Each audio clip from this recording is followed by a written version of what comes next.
You're listening to WZYE 95.9. You're listening to WZYE 95.9 FM. You are listening to WZYE 95.9 FM, the most influential name in Caribbean radio in the tri-state area. Broadcasting from East Orange, New Jersey, the most influential name in Caribbean radio, WZYE 95.9 FM.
Represents Israel.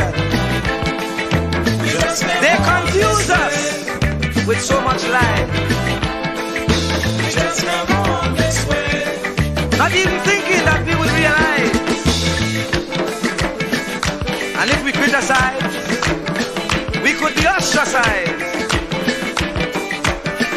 We don't know who to trust. That's why I say, Lord, please listen to this prayer that comes from before. Please send us another Moses again. Oh, we just can't go on this way. Please deliver us today. Time to make them oppress us stay. So the children could see their way. Make them get on their knees and pray. Then I'll be up to judgment day. Oh, just can't make it this way. Please deliver us today. Be like the Israelites believed. Please send us another Moses again. No, we just can't make it this way. Yes, deliver us today. Oh, we just can't go on this way. No, we just can't make it this way.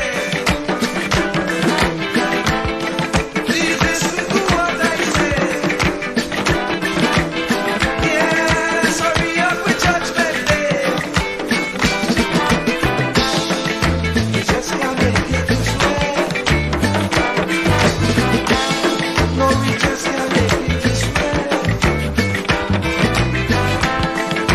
Must we get old and gray? And the children can't see their way. Oh, we just can't make it this way. Oh, we just can't make it this way. We like the Israelites living there. Please send us another Jesus again.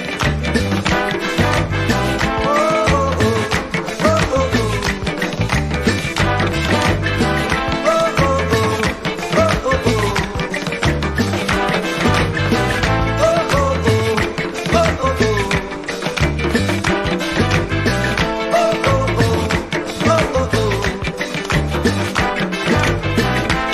oh, oh, oh, oh. Lord, we just can't go this way. Lord, we just can't make it this way. No, no, no, no, we just can't go this way.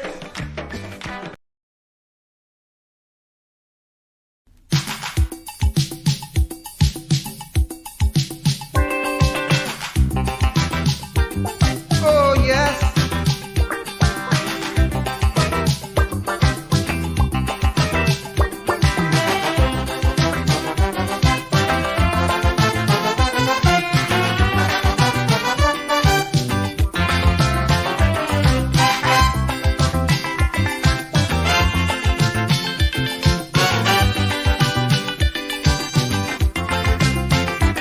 Somebody help. Come and put a hand. Come and wipe away the blight and see what the plight that befall the man of this land.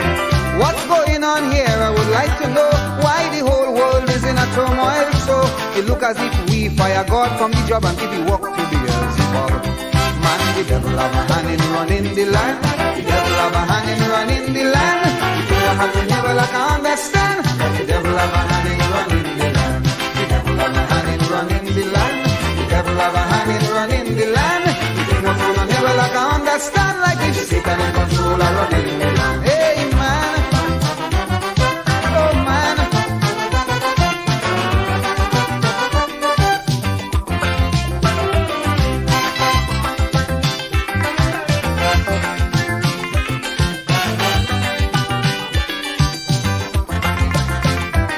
His only was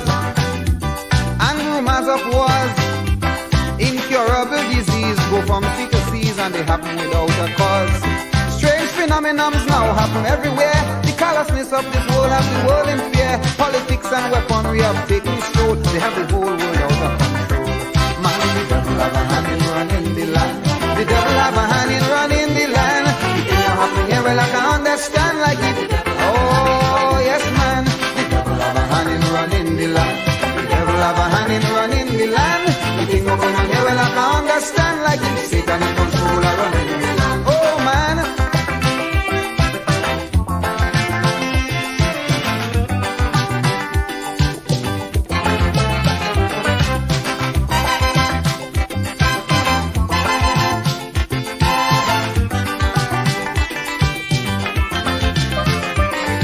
Get at ease, we turn to religion, but then in our quest to do our best we end up in real confusion. Some religious leaders so phony and vain, allow religious morals to go down the drain. Their materialism make them feel them is Lord, robbing the world in the name of God.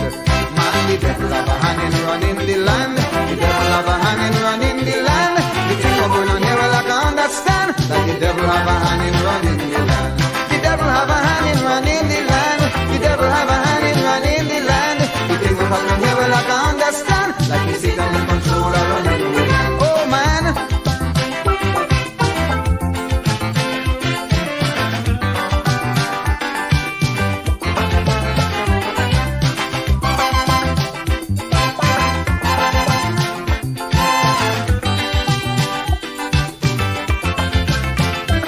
Let's take control. Let's reconstruct the world. Sweep out all parasites, phonies and blights. What is wrong? Let us make it right. Stop this social, moral and religious decay. Our world wasn't meant to be this way. For heaven's sake, let's not fall for the seat. Put God back in the driver's seat. Man, the devil have a hand in running the land. The devil have a hand in running the land. The things are going on here, well I can understand. The devil have a hand in running the land. Man, the devil have a hand in running the land. The devil have a hand in running the land. The thing what's going on here, man, I can understand. Like if Satan in control of running the land. Oh man. Oh man.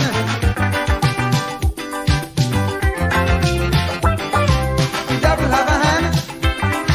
The devil have a hand. Oh yes. In running the land.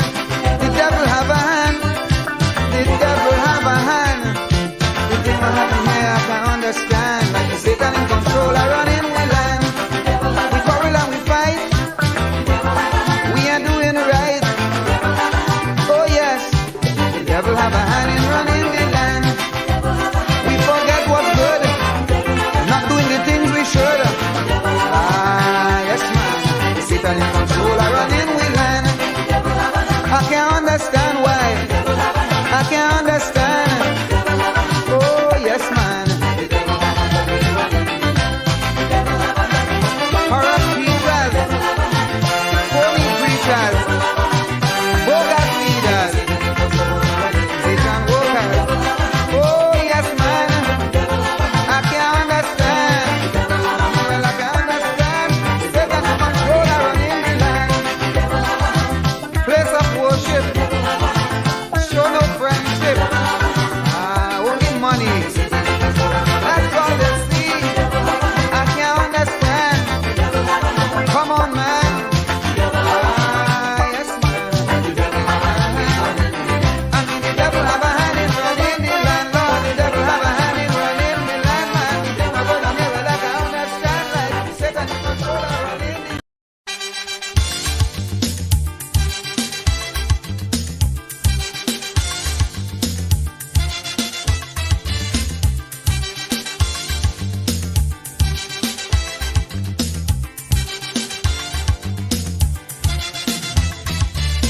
Say you get up one morning, your elders have something, you don't know how they get it, but you want to use it. But if you ask them old people to get the things what they went through, ask them this any day, and your parents sure to say, black man have to keep on jamming, for black man to get a little something. Make up your mind, brother, that you're able to get a pulley and jam with the devil. Why? Black man have to keep on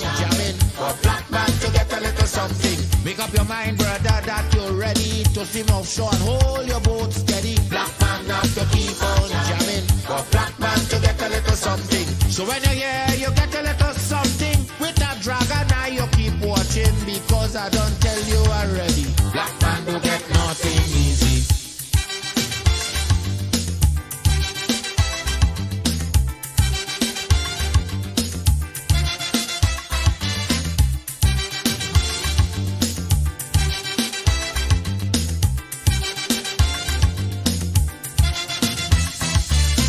You get up one morning, and oil money running. How it come you don't know, so that it care how the thing go. But if they read about Uriah, they wanna find out the pressure. How we get so much old hell to get a penny from PLL. Black man have to keep on jamming, but black man to get a little something. You got to take up your own cash money, pay people for your own refinery. Black man have to keep on jamming, but black man to get a little something. Make up your mind to be a magician, to make money out of scrap iron. Black man have to keep on jamming, but black man to get a little something. So when you're here, you get a little something. With that eagle eye, you keep watching, because I don't tell you already. Black man don't get nothing easy.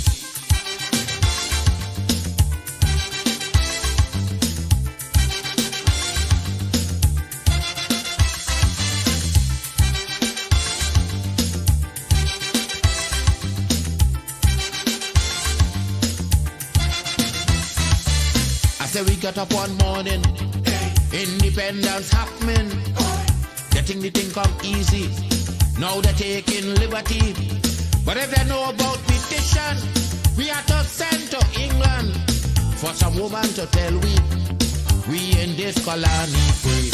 Black man have to keep on jamming, for black man to get a little something. You got to go to conference in England to get independence in your own land. Black man have to keep on jamming, for black man to get a little something. People hold you, humiliate you, turn on and sell you, and then they free you. Black man have to keep on jamming, for black man to get a little something. So when you're here, you get a little something. With that dragon eye, you keep watching, because I don't tell you already. Black man don't get nothing easy.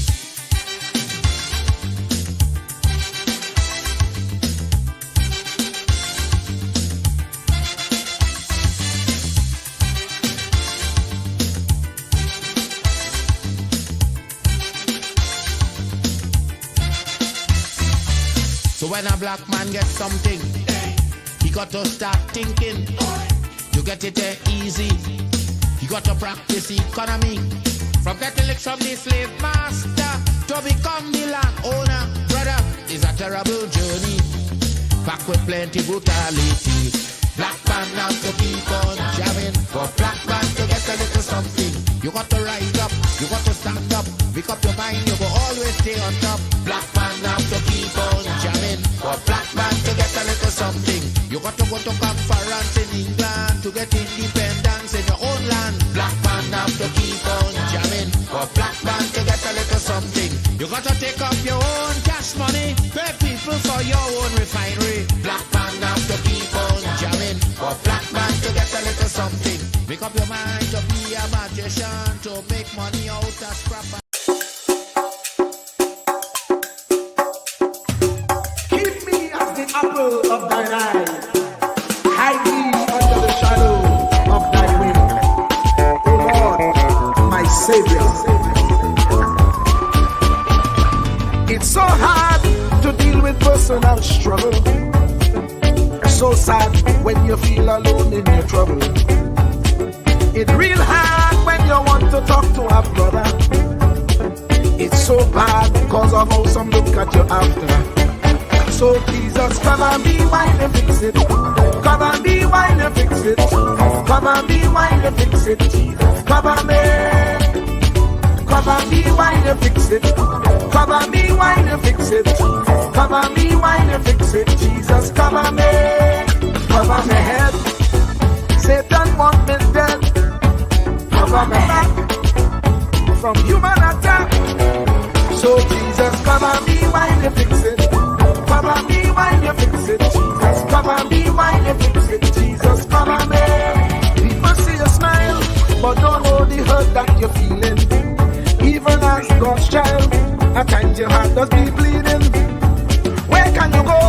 when you're really looking for healing.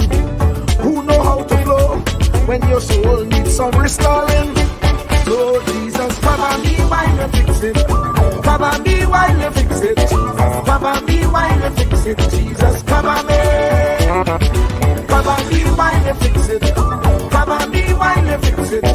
Cover me while you fix it. Jesus, cover me. Cover me home from evils unknown.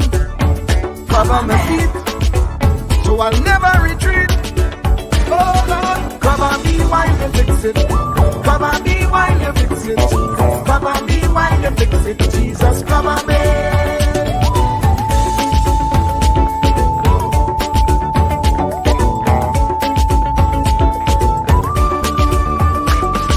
Cover my brother, cover my sister, them who under pressure.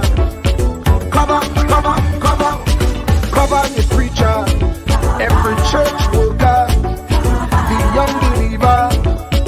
Cover the worship leader and intercessor, every gospel minister. Cover. Jesus alone is the one who has the real answer. The one on the throne is the true and loving Father. He will hold your hand and keep you from going under. He will make you stand and let you know he's a fixer. Cover me while you fix it. Cover me while you fix it. Jesus, cover me while you fix it. Jesus, cover me. Cover me while you fix it. Cover me while you fix it. Cover me while you fix it. Jesus, cover me. Cover me mind. You know the struggle sometimes. Cover me mouth, that the wrong thing wouldn't come out. Oh Lord, cover me while you fix it.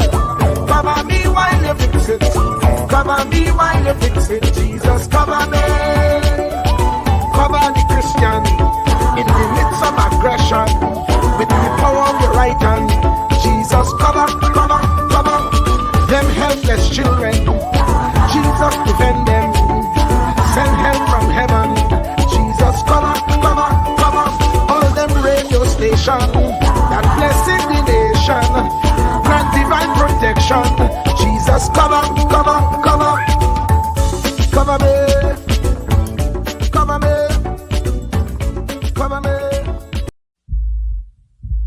Truer words were never spoken. The less you associate with some people, the more your life will improve.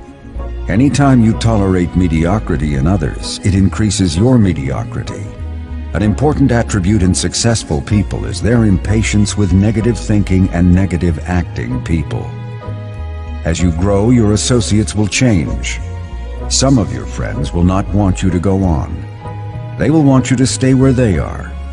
Friends that don't help you climb will want you to crawl. Your friends will stretch your vision or choke your dream.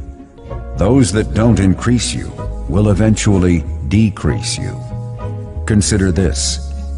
Never receive counsel from unproductive people.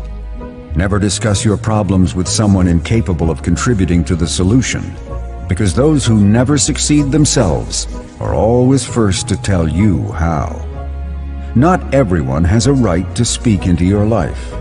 You are certain to get the worst of the bargain when you exchange ideas with the wrong person.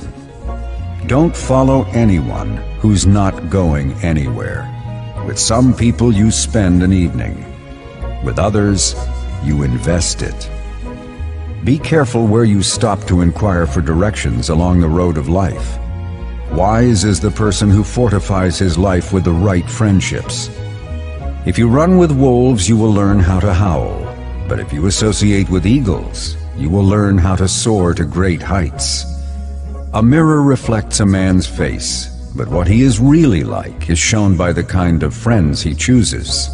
The simple but true fact of life is that you become like those with whom you closely associate, for the good and the bad.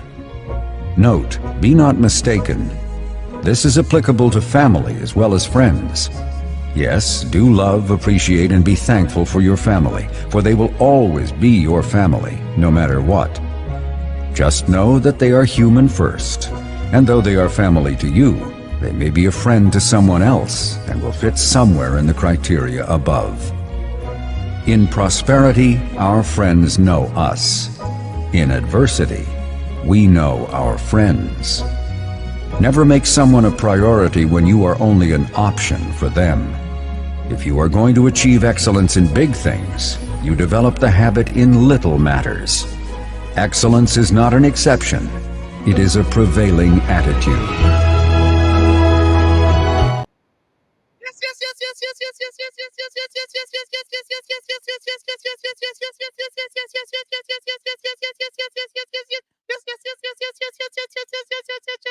Let me say a special hello to all the WZYE 95.9 FM listeners, of course, ladies and gentlemen. It's no other than the one and only one in the village with the dad triplets on WZYE 95.9 FM. And of course, ladies and gentlemen, we come to you every Tuesday, Thursday, and Saturday from 7 to 10 p.m. That's Tuesday, Thursday, and Saturday from 7 to 10 p.m. And of course, ladies and gentlemen, as we always say, it doesn't matter what color t-shirt you wear a gray t-shirt, you wear a burgundy t-shirt, you wear a maroon t-shirt, you wear a salmon t-shirt. Each and everyone is welcome in the village with the dad triplets on WZYE 95.9 FM. And of course, ladies and gentlemen, we also say to you, it doesn't matter what planet you're from Mazatanius, Venuranius, Sonaranius.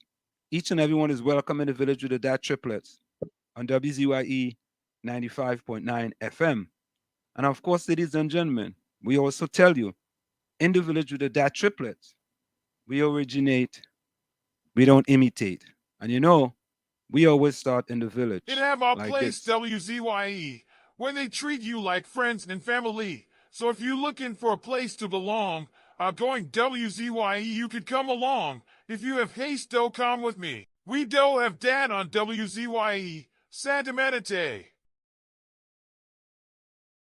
Of course, that's the way we started here in the village with the dad triplets on WZYE 95.9 FM. Let me say a special welcome to the commissioner, the man from Palo Seco Government Secondary, the man on his way from Marabella, the young man coming by way of Sally Bay, close to Toko. And you know, there's a big fight in the upcoming LGE for Sandy Grande. Yes, Sandy Grande. I think it's close to Sally Bay somewhere there. No other than the one and only, the man himself, the commissioner in Newark, Thomas E. Marshall Nisbet. Tommy, welcome. Good evening, my friend. Good evening, and how are you today? Today is a fantabulous, splendiferous, tremendous, splentastic, splentacular, splendiferous day, Tommy. That's more than enough of a day. But I hope everyone in the village is okay, because I know everybody's on pins and needles as to what would happen on Monday. We are too. Yeah, correct is right. And of course, let me say a special welcome to the one and only one, the Onyx Wave, the young lady from Barbados, by way of St. Augustine, Trinidad and Tobago. Used to sell in a parlor in front of a theater in Tanapuna. And as you know, the upcoming local government election, there may be a parlor tax.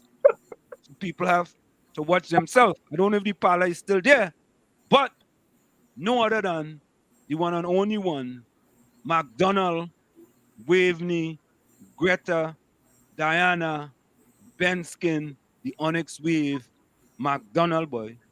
And welcome. Somebody wants to know who you're introducing, but good evening, listeners. It's one of the better days for me. I've been having some challenges recently, but it's one of the better days today. How is everybody doing in anticipation of big changes that are going to go on in Trinidad and Tobago? Big things are going on. That's the Jamaican song there. All is well. You look rather elegant today. What's up with you? How you do? Hey, drink water, mind your business now. That's what I'm doing. That's why I say what Right, so you're trying to say other days I don't look elegant? I'm. Eh? Listen, you usually have the avatar up all the time. Yeah. When it's one of my better days, so I decided to show my face. You know. Yeah, man. All right. So you know. So I thought about this, right? Mhm. In Trinidad and Tobago, you can't talk politics on the day of the election until after Mhm. the election. But you know, we could talk politics because we know in Trinidad.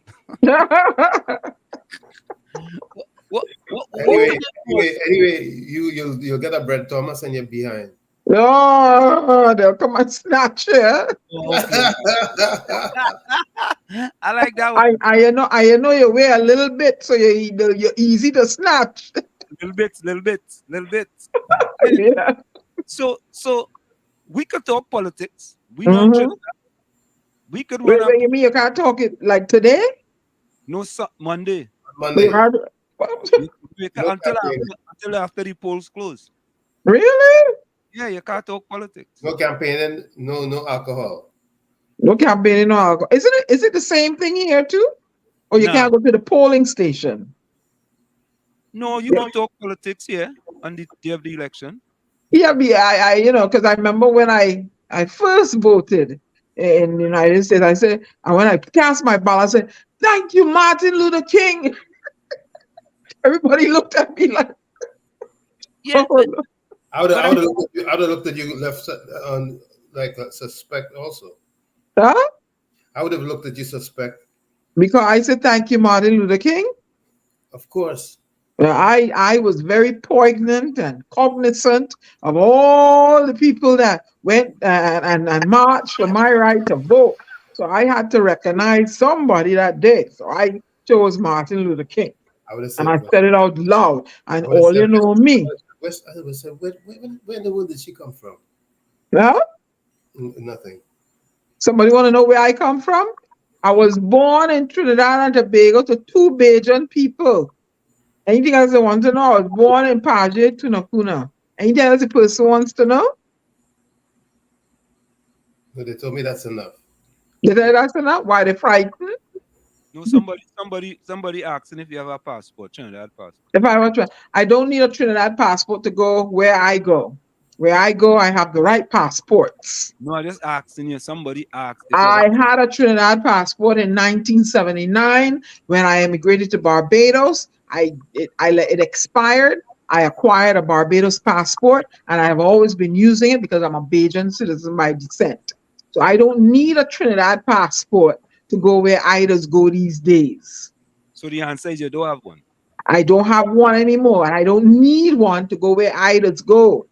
Okay. All You have right. you had it, yeah.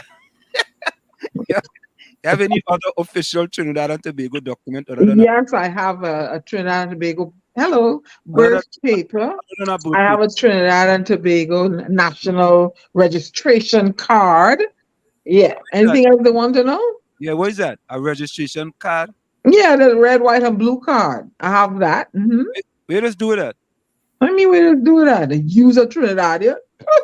But you lost, boy. I got one of them. You lost. They say red, white, and blue is not Trinidad colors. But you say you born in Port of Spain General Hospital. I telling you, you're born in the district hospital. You don't know your history and you fly at me. So I leave it alone. No, I born in Porter. I born in You PO. born in the district. That was the district hospital. They didn't have no Port of Spain General when you were born. No, that's one on the birth paper. Well, they put that so. By telling you, you've gone and read your history. Okay. POSGH. Eh? UNCH? What is that? What's that? GH. UNGH? That's where you born? USGH. Yeah. What I say? You said POSGH. Where GH, you born? Where you born, Tommy? I was born down by the river. Oh Lord, I don't talk. Okay, all right. Yeah, I was born in the place where most people in Port of Spain and environs born. And that was the district hospital. No, you know no So go district. and read your history. You know no district hospital then, man. Okay, so go and read your history and then come back again. Let me give you the right. I'm going to give you the right answer and clear it up once and for all again. I was Yeah? born. I was born in a house in Celebia. My grandmother was the midwife. She gave me. She offered me to the world after my delivery, and Mm-hmm. what I know. Oh, okay. She was a midwife. That's what she did, midwifery. Oh, okay. Okay. I I don't know back then. I don't know people used to do it that way, no? Oh yeah, oh yeah. Some of them people had skills, man. Midwife. They had me. I was delivered by a midwife. Okay, yeah, yeah. My aunt used to do that too in Florida. She used to, Mm. yeah, But yeah. they always say there's no children who were delivered by midwives rather than the ones like in the hospital. The midwives just take care and shape their head properly. Oh Lord. I Okay. just somebody I don't want old woman tell me, okay. So, I don't know. so you So, could look at somebody here and say, so, you look like you come true, right? And so look if at you need somebody with what they call it, a zog up head, Oh so a my. bumpy and a bump, then the midwife ain't shape their head properly. Oh my goodness. That would somebody say, hey, only don't come for me, eh? You know what? I want to believe what you're saying. Mm. Oh, why? You had have a bump? I want to believe what you're saying. That the midwives took care. Oh, but midwives took very good care of you. Oh, all right. I listening because I don't think any of my family was born via the midwife route. I don't. Mm. All of us went to, you know what I mean, the place where, oh, you know what that mother that. I was born and Miss Corbin was who did I went to school with one of Miss Corbin's daughters later on. And I rode on the lap of an old lady, Miss Ione, to go to Barbados to my grandmother. And I never told all of this story. Eh? My maternal grandmother is a white Bajan woman. So when she arrived at Sewell, back in the day, was no Grantley Adams yet, to collect me, they ask her, well, who it is you come to collect? She said, my granddaughter and the little girl, this woman. How? So they said, that's your grandchild.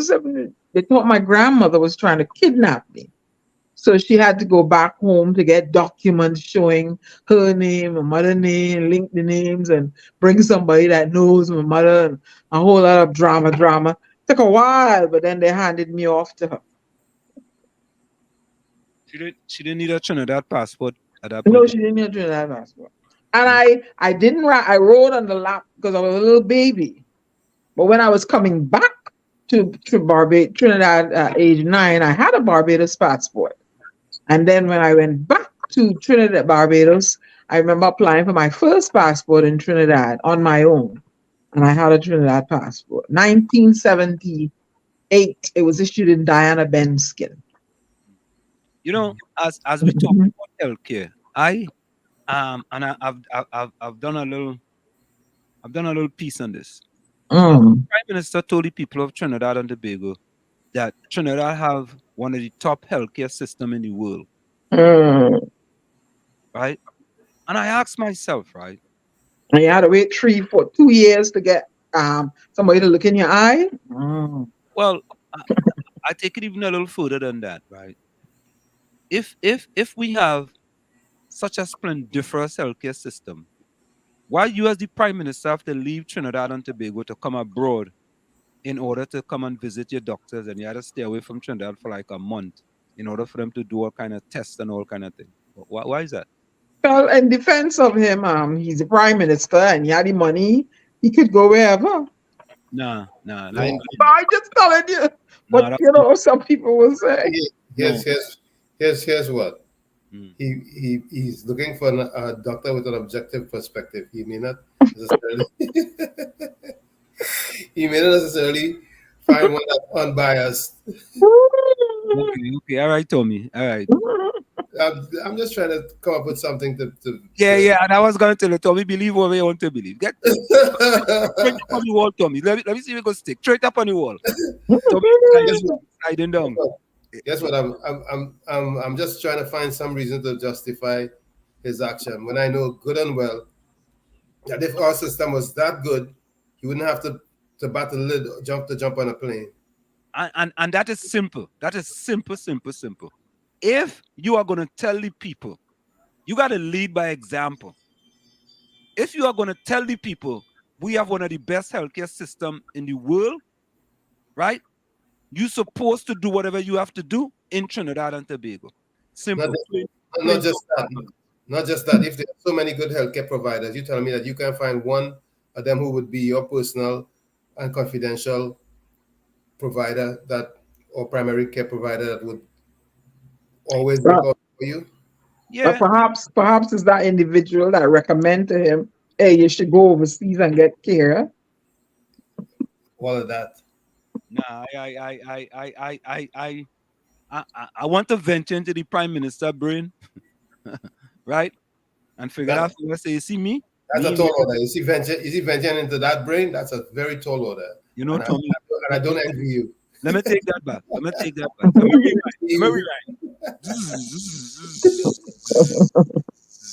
rewind.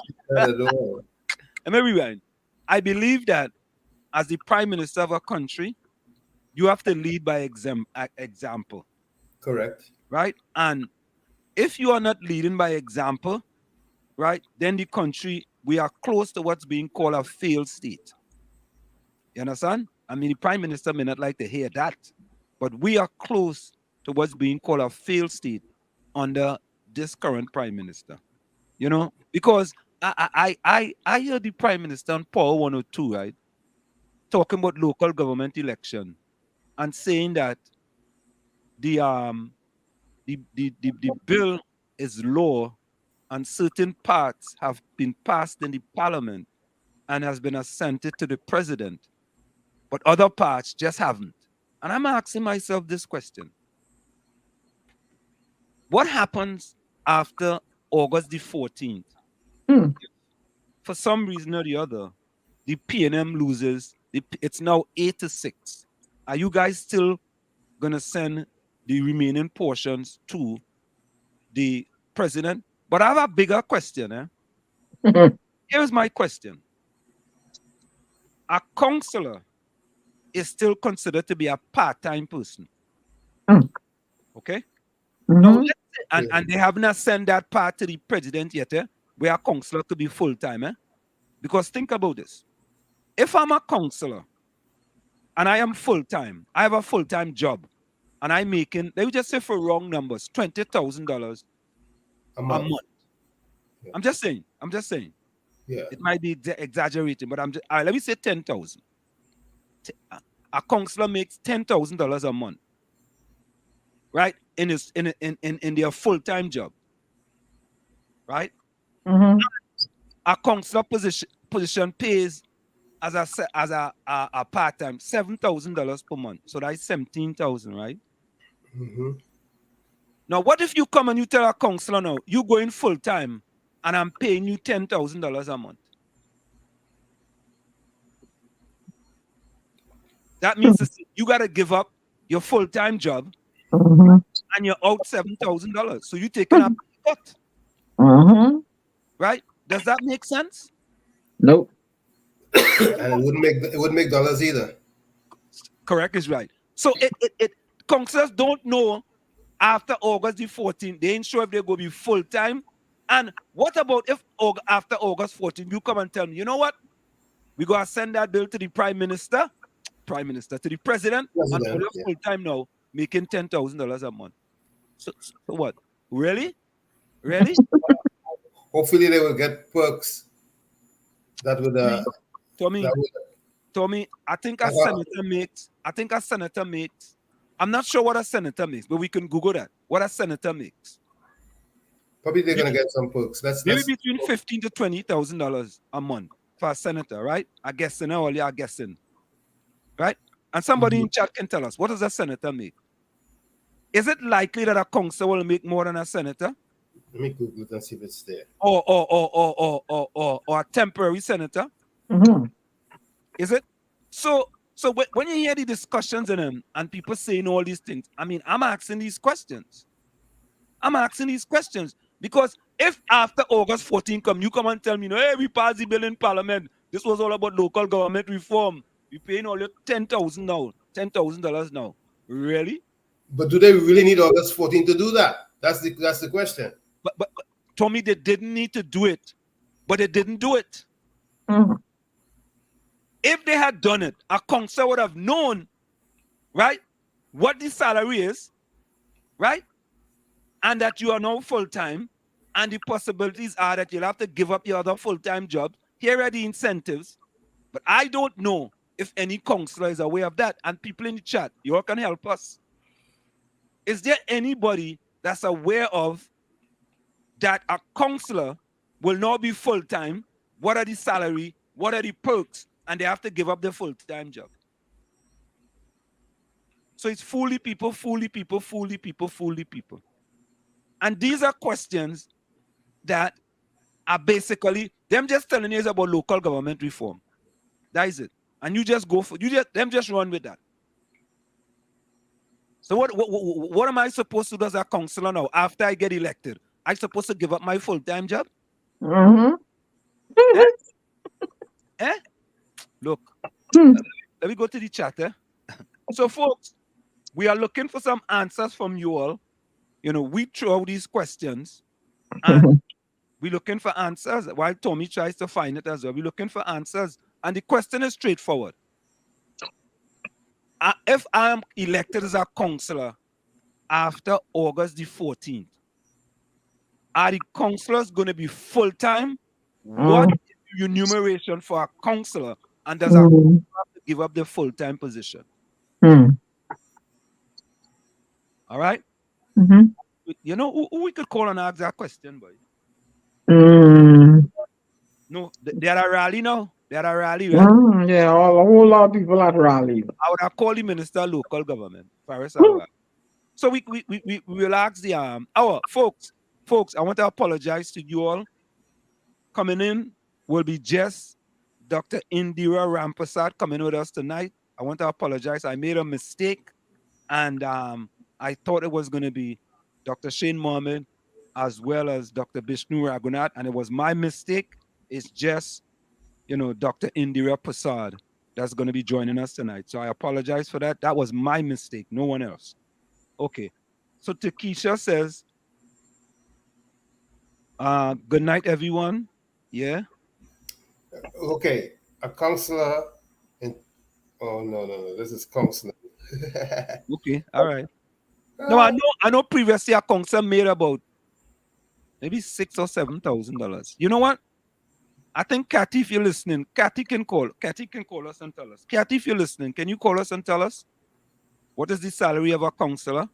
Because I think Kathy used to be an alderman. Older person, yeah. Right. So she should know. Right. Takesha says, Ansem, good night. Yeah, good night to you, Takesha. Night. Anna, good night.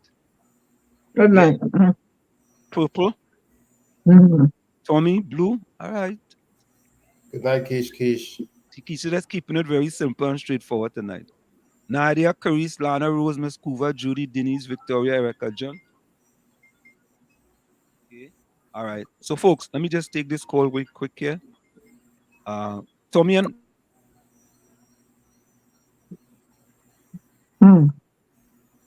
He's on the phone. So, Miss Kuva. Good night, Miss Kuva. How are you doing? Vonnie, good night to all locked on. Wishing you a blessed and safe night.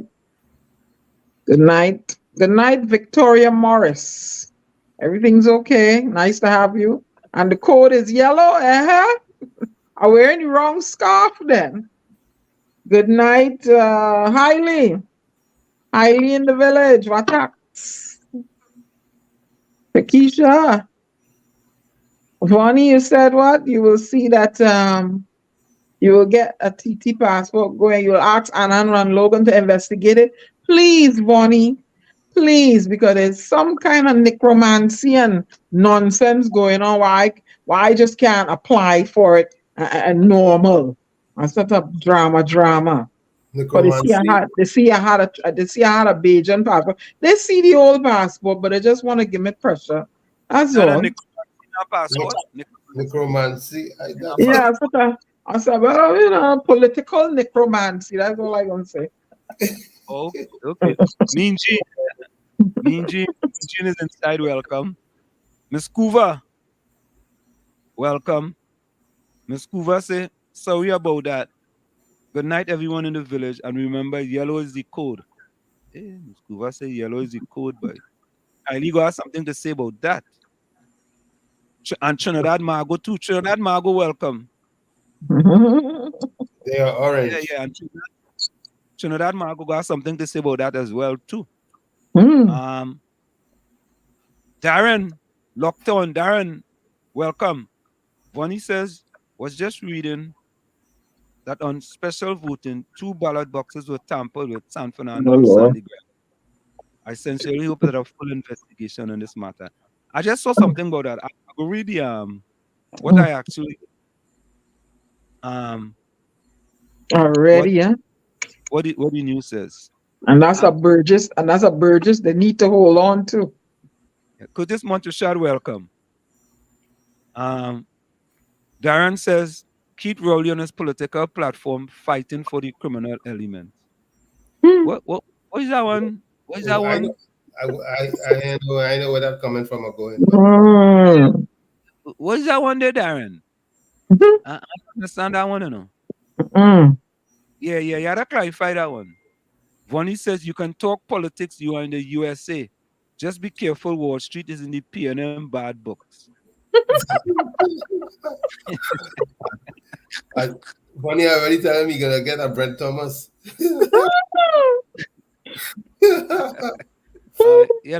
Listen, we not in Trinidad. We gotta follow the rules.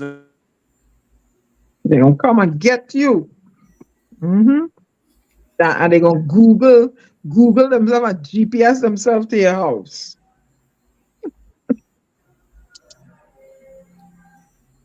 Oh wait, now they don't have to do that, right, Tommy?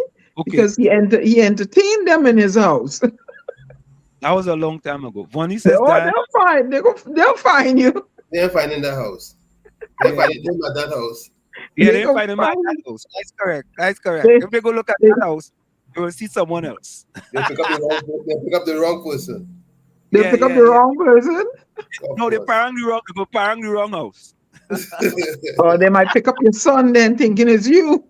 Nah, they go parang the wrong house. So Bonnie Robert says, Diana,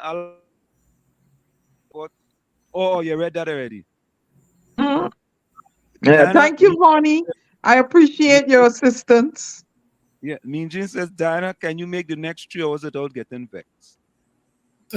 Mean Jean, you see, there you go. There you go. I am passionate, not vexed. Why he does misconstrued my passion for vexation? Huh? I wrote a poem about that, angry black woman. Whenever I have to be careful, because my sassiness is misconstrued for angriness. Come on now, Mean Jean, it's passion. Passion I have. I stay out at that. Yeah, please. Yeah, that passion above my head. Please. Yeah, that's above my pay grade. That's above my pay grade. I stay not at that. You see, he come through the door. Can you stay another hour again? And you know what, you're gonna get a water bottle across his head. Okay.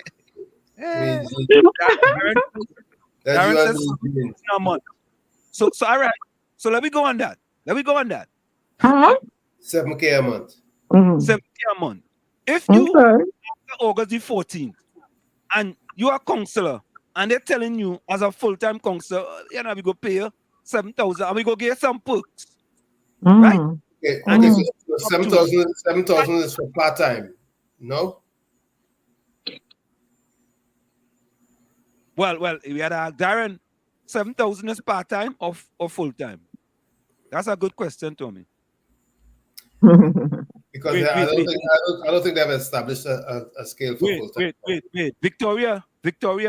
No, Victoria. You didn't say that. What she said? Victoria says no, the counselor don't have a choice. Just resign as a counselor. if you please, and go back to the polls. Really, Victoria? Whoa. Really? So wait now. Wow. You didn't tell me the rules of the game before the election because you decided that you didn't want to tell for your benefit. And after now, you go tell me now, well, resign as a councillor, and you didn't tell me what it was? Go back to the polls? To do what? To do what? To elect a new councillor because I gonna resign? Nah. Victoria, I don't know if you was typing correctly or you might have on the wrong glasses. You know what I mean? They have some multicolored glasses and they have so I don't know which reading glasses Victoria have on. So, but Victoria could always edit it. Don't worry about it. She says you don't have a choice, but just resign. No.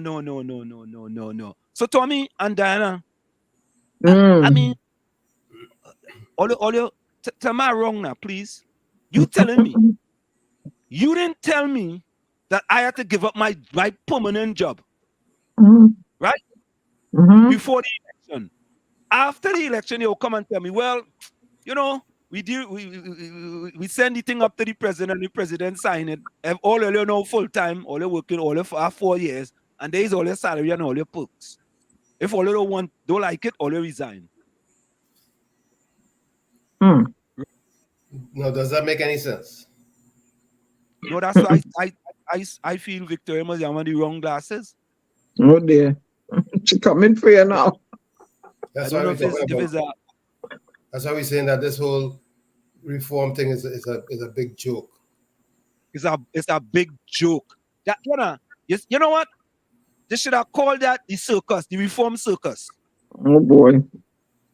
Instead of putting everything, they were supposed to put everything in place before the first election bell rang. Correct is right, Tommy. You supposed to know. Perhaps that's why they wanted to extend the date.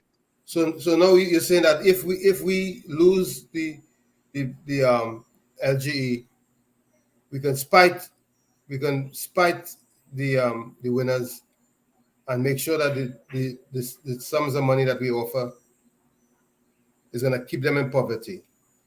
Yeah, my concern is that if they lose, they're not going to supply the Burgesses in a timely manner and cause further strain on the population, making those winners look terrible and make the voters might say, well, all they was going to do this and you all were going to do it, but it ain't happening, and swing them back that way. See how astute? Okay.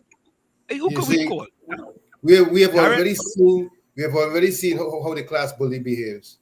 We already see it. Darren says councillors will earn $4,000 a month part-time. Okay. So we did some math. 10,000 in your full-time job, 4,000 part-time, right? So if it's full-time, let me say it's full-time now, and let me double the salary. Let me raise salary 100%. It's now $8,000, and you working for $10,000. So you use a councillor to take a pay cut. It ain't making sense. Nope. it just and boy. Anyway, folks, let's go approaching top of the hour. Yeah, let's go for a quick station identification. It's in the village to that triplets on WZYE 95.9 FM. Let me say welcome to Nadia. Yeah, welcome to Nadia. So let's go. Station. It's in the village to that triplets on WZYE 95.9 FM. Let me ask you, Panchak, when you come back, eh? You know, that's a good thing. All right. You know what? In the engine room. Oh gosh. All right. I will get one. Second stay. I'll get one. It's in the village to that triplets on WZYE 95.9 FM. We'll be right back after this. You're listening to WZYE 95.9 FM. You are listening to WZYE 95.9 FM, the most influential name in Caribbean radio in the tri-state area. Broadcasting from East Orange, New Jersey, the most influential name in Caribbean radio. WZYE 95.9 FM. Individual to that triplets on WZYE 95.9 FM. We come every Tuesday, Thursday, and Saturday from 7 to 10 p.m. That's Tuesday, Thursday, and Saturday from 7 to 10 p.m. Stick and stay. We trying to get this steel band track right In here. the engine room, yeah. Da da da da. Yeah. World Steel Band there.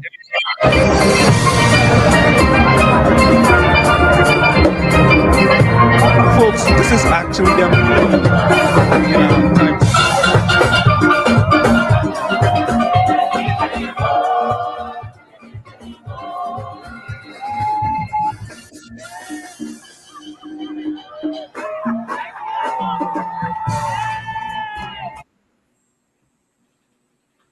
That's in Times Square. Yeah, that's in time. Yeah. So we're gonna get this up. That's actually in time. He going soft again. His volume down, right? No. That was just me. The thing there. I'm gonna get that back. So let's quickly finish up in the chat here. So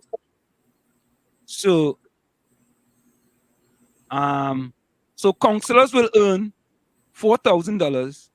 Hey Darren, though are we reading out stuff and it's incorrect.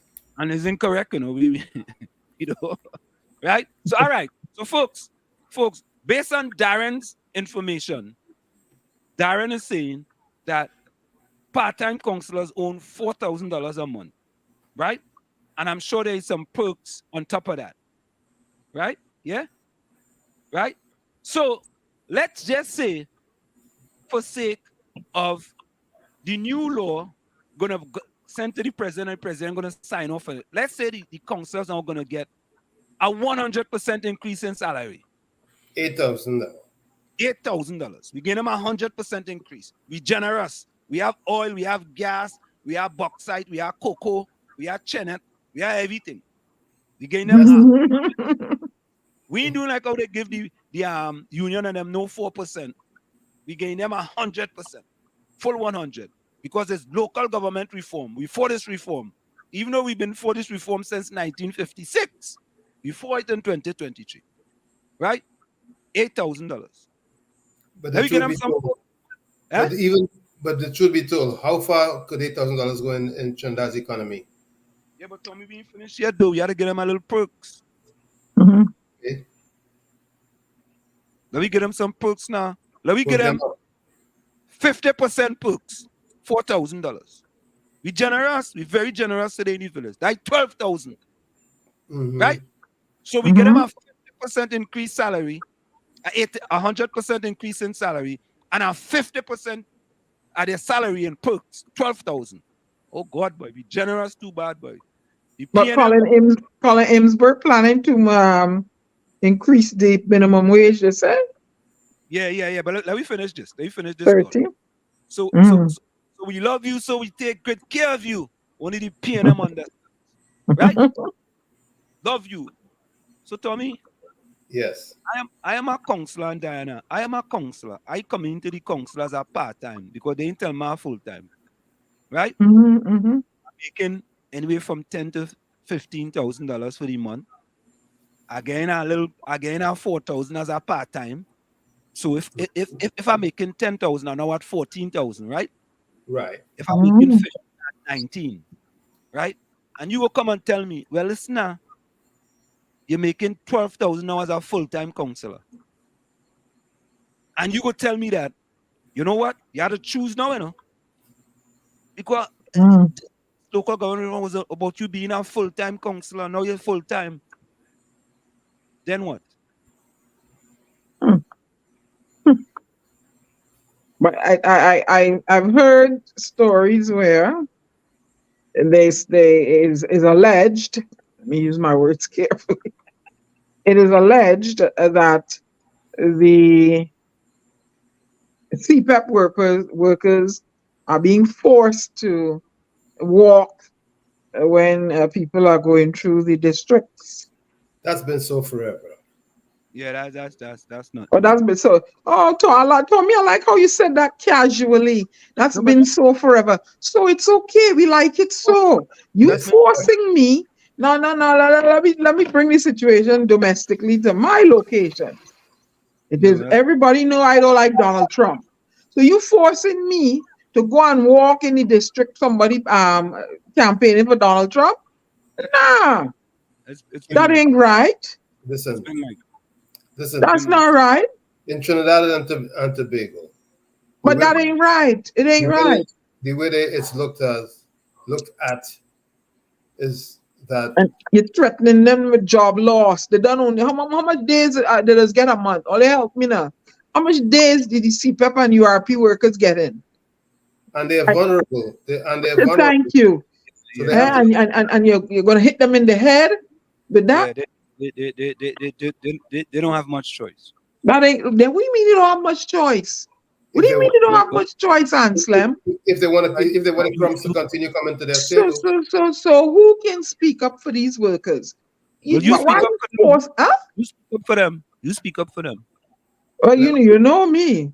No, Who do you bring it to their attention that it is wrong? let me say it. Who is the Minister of Labor? You have a Minister of Labor?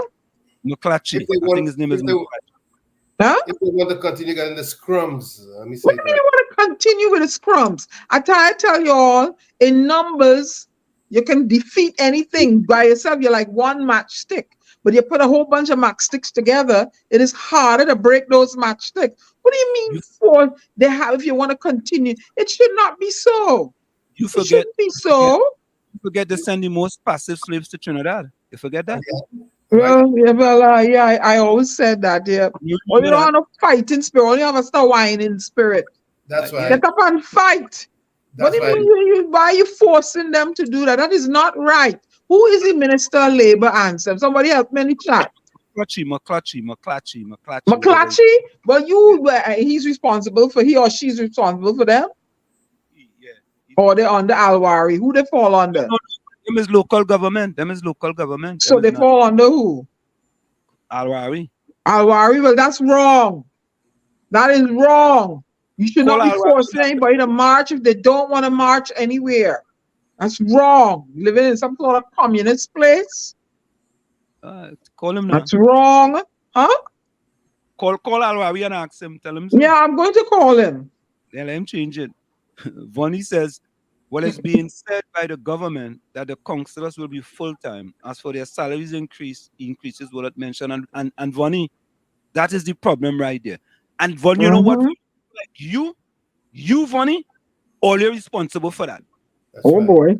Because none of you all never stood up and said to the government, what are these people going to be full-time? What is the salary and benefits?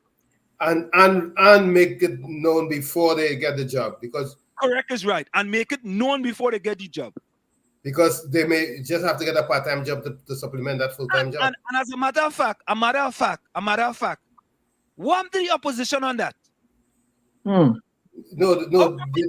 they fight in a general election. They ain't have no time for that. No, they want to stand your ground on that too. That's what they want to do. Look, Vonnie, how about your party, Vonnie? How come they ain't fight for it? Because they are UNC councillors too. How come they didn't talk about that? Let me tell you something. Thinking is not the order of the day when it comes to Trinidad politics. It's just emotion and bacchanal and confusion. Yeah, that's what I find too. And I said of victimization and if you speak, it's sad. Democracy means you have a voice. You should be able to say things respectfully without threats. And if you don't agree with something, then you go and you vote and you vote for whoever, but you shouldn't vote with a hammer over your head or bullying is now commonplace. Bullying is something. No, that's not right. No. Bullying is part of the operation clause as it goes when it comes to but instead of engaging in bullying, we need leaders. And leaders do not lead by hitting people over the head. That is assault. You're not leadership. You're not leading people. You can't be hitting people over the head. High gas prices, high food prices, the crime out of control, healthcare system in shambles, infrastructure crumbling. How are you leading? Banging people over the head, threatening them if they don't march. Come on. We like it so. Threatening them if they don't march. Oh, you don't get your little scrums. I think that's not right. That's not right. Takesha says, Excuse me. since local election, we haven't seen the councillors yet. Well, it's 8 years ago. So it won't make a difference with all that foolish reform talk. Only mama guy and the people. That's See? absolutely right. See? It's One a of what whole, you can- but you know what? You know what? You know what? A lot of people bought into the mama guy. Because Mm-hmm. you listen to the radio Mm-hmm. station and you listen to them black P&M callers. Yes, the black P&M callers, right? All they're talking about is, well, you know, this local general election. It's about local government reform. It's about local government reform. Some of them don't even know what the bill is in. Local government reform. They don't even know if the bill passed in parliament or not. Local government reform. It's all about local government reform. You are absolutely clueless. What is being reformed? What is the reformation about? Oh, yeah, what I said. Well, the councillors now, Property tax. the councillors now have authority to deal with roads, to deal with the garbage, to deal with drainage. You know, the councillors now full authority. The money that's coming from property tax is going to come to the councillors, and the councillors going to do this, and the councillors going to do that. I And have, a then, bridge to sell you. I have a bridge to sell you. It spans from Manhattan to Brooklyn. correct buy- is right. Correct is right. And they even ask the simple question. Well, are these councillors going to be did? As a matter of fact, the law that passed, does it have anything to do with the one that was sent to the president, not the one that's sitting in parliament? Mm-hmm. The councillors being full time, and what are their salaries and their remuneration and any benefits they're going to get? What about that? Right? Have they negotiated exactly what they're going to be getting? So funny, call somebody in your party and ask them now. Maybe we could get the answer. Yeah. Darren says, keep Rowley against stand your ground law. Darren, I want to say to the people of Trinidad and Tobago, you all have to understand stand your ground laws.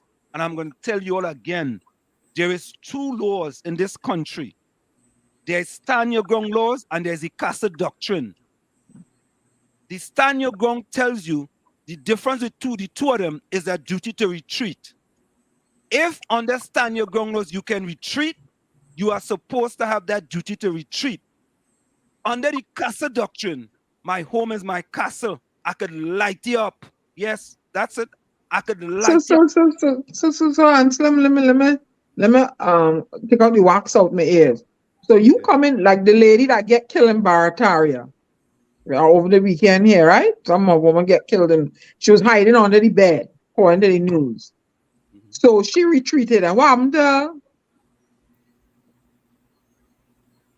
But she retreated in her house. She retreated and hid under the bed. What happened to her? She didn't have. Did she have a FUL? She didn't have a FUL.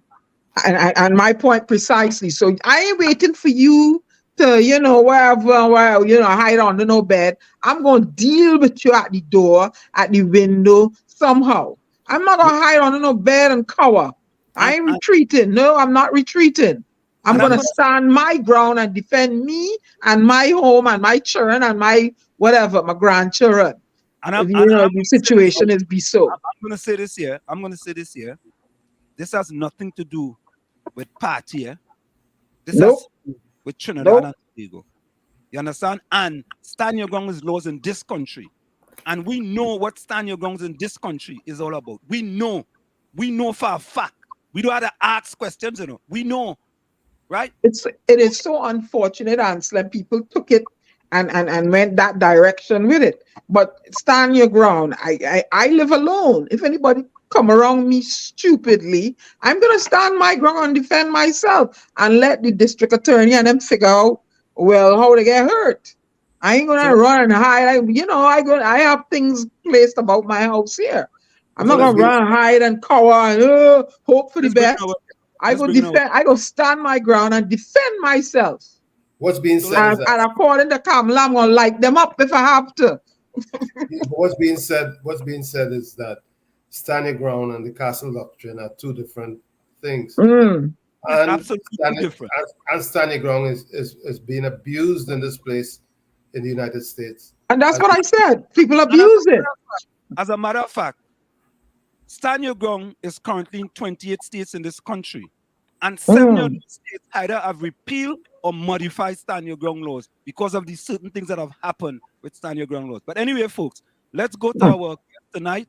Let's welcome our guests. You know, this is the first time Dr. Indira Rampersad is in the village with the Dad Triplets on WZYE 95.9 FM. Dr. Rampersad, how are you doing this beautiful evening? your mic is muted, unmuted. Mike is muted. Here we go. No, it's still muted. Just Oh, touch the you- microphone. Touch it again. Yeah. Unmute. Unmute.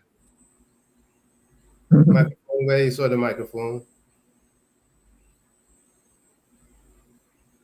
So, folks, we If just you're have using a headset, maybe the headset. Yeah, you have to unmute. Hit the mic, touch the microphone, and it will let me see if I unmute. can unmute her. It's still muted. Yeah, I can Yeah. unmute. Yeah, I can unmute her. It's still Unmute you have to mic. touch the microphone on the screen, and it will unmute. If you're seeing it, still If she don't have- muted. if she doesn't have a touch screen. Oh, check the volume. Check the volume on the if you're using your computer, turn it up. It's still muted. When Yeah. you can I see it think right I there on the think screen. someone got to unmute it in the app. Yeah. So in Okay, the I got app. it. There we go. Good, you're good. There we go. Good evening, good evening, Hey! good evening, and welcome to the village. Hi everyone. Hi everyone. It's nice to be in the village. I'm a village girl. You know, I'm from deep south in Trinidad in a village called New Grant, Princess Town. Beautiful That's place. my hometown, but I currently live in St. Augustine, which is near the university where I work. Oh, where I grew up on Watt Street and Bidesi Trace. Oh wow, my sister lives there actually, Bidesi. That's So- my stomping ground. So familiar territory. Good to Yeah. have. Good to Mhm. have. You know, good to have neighbors around, even though you are far away. Welcome to the village. Thank you. Well, Dr. Indira Rampersad, it's in the village with the Dad Triplets. D is Diana. I am yours truly, Ansam. And T is Tommy. And we want to welcome you. You are the head of the department and lecturer in international relations in the Department of Political Science. Correct? Correct. I also lecture political science, and I am also an attorney at law. Okay, wonderful, wonderful.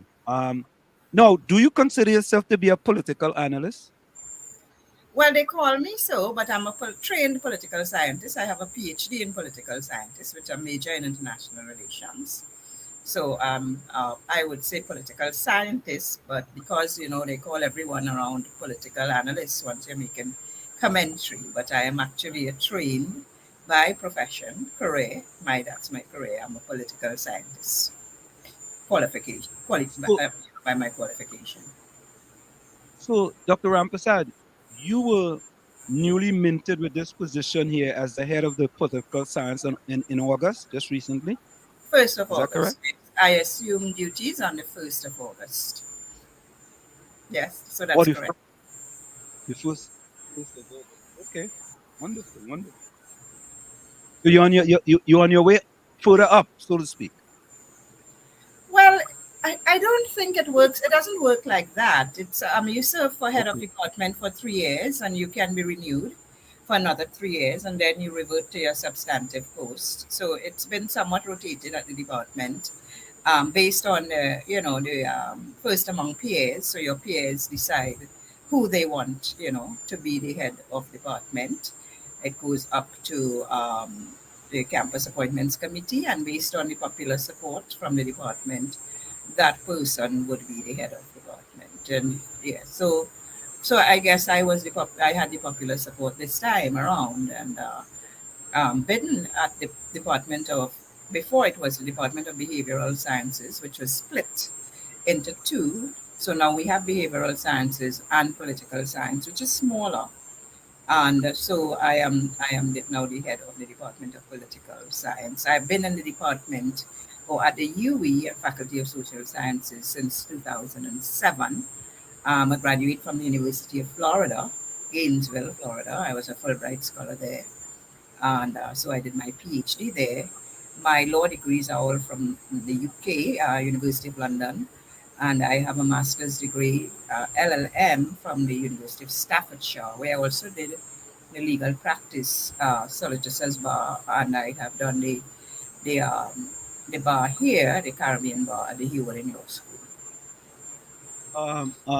A person who is in your department, Dr. Vishnu Ragoonath, he's a friend of WZYE 95.9 FM, and he has been joining us many times to give us, Yeah, he was a former head of the department as well, where he served for 6 years. He had 2 terms as head. So, yes. So, that's a part. That's a position that you have that people vote on in order Well, to the become the head. principal send out consults, and which is a duty of the principal. That according to the rules, the principal consults with the members of the department, and they would send their recommendations, so to speak. So, how do you view the upcoming local general elections in You Trinidad? have soft answer. Low. You're low. How do you view the upcoming local general elections in Trinidad in terms of their significance, implications, and prospect for the political landscape of the country? So I think and you're asking me my view, so I will give you my view. My view is that they are very critical. I think all elections are critical, whether they're local or general.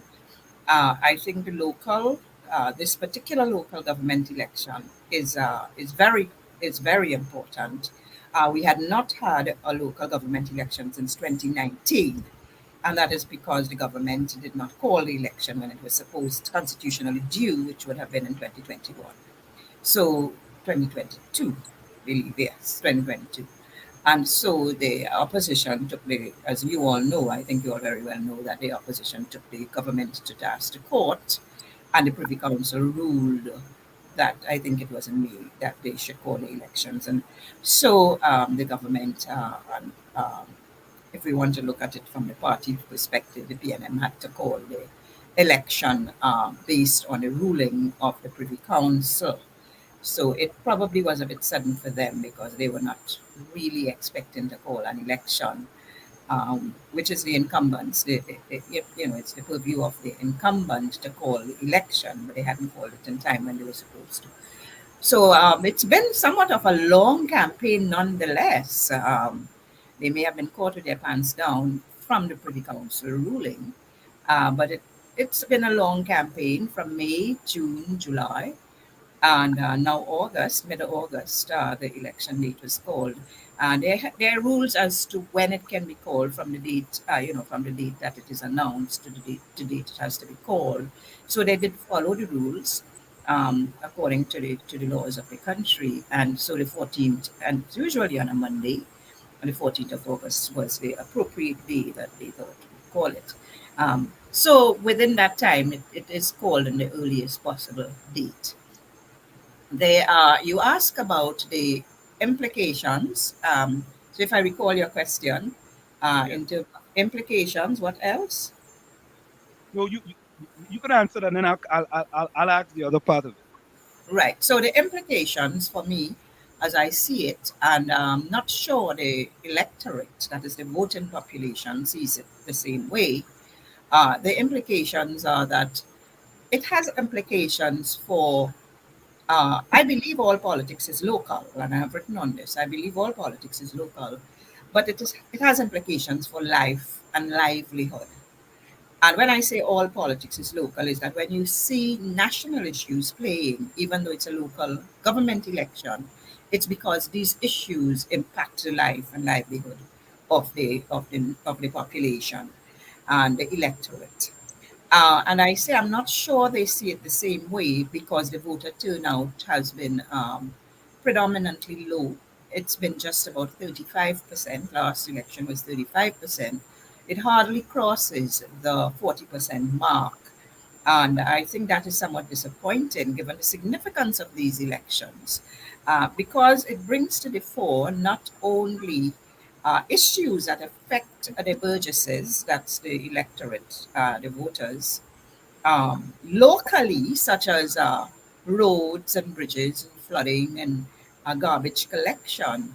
But through the campaign, and while the politicians may be criticized for this, it always also brings to the fore issues of national concern and issues that are paramount concern to the members of to the electorate and to the population.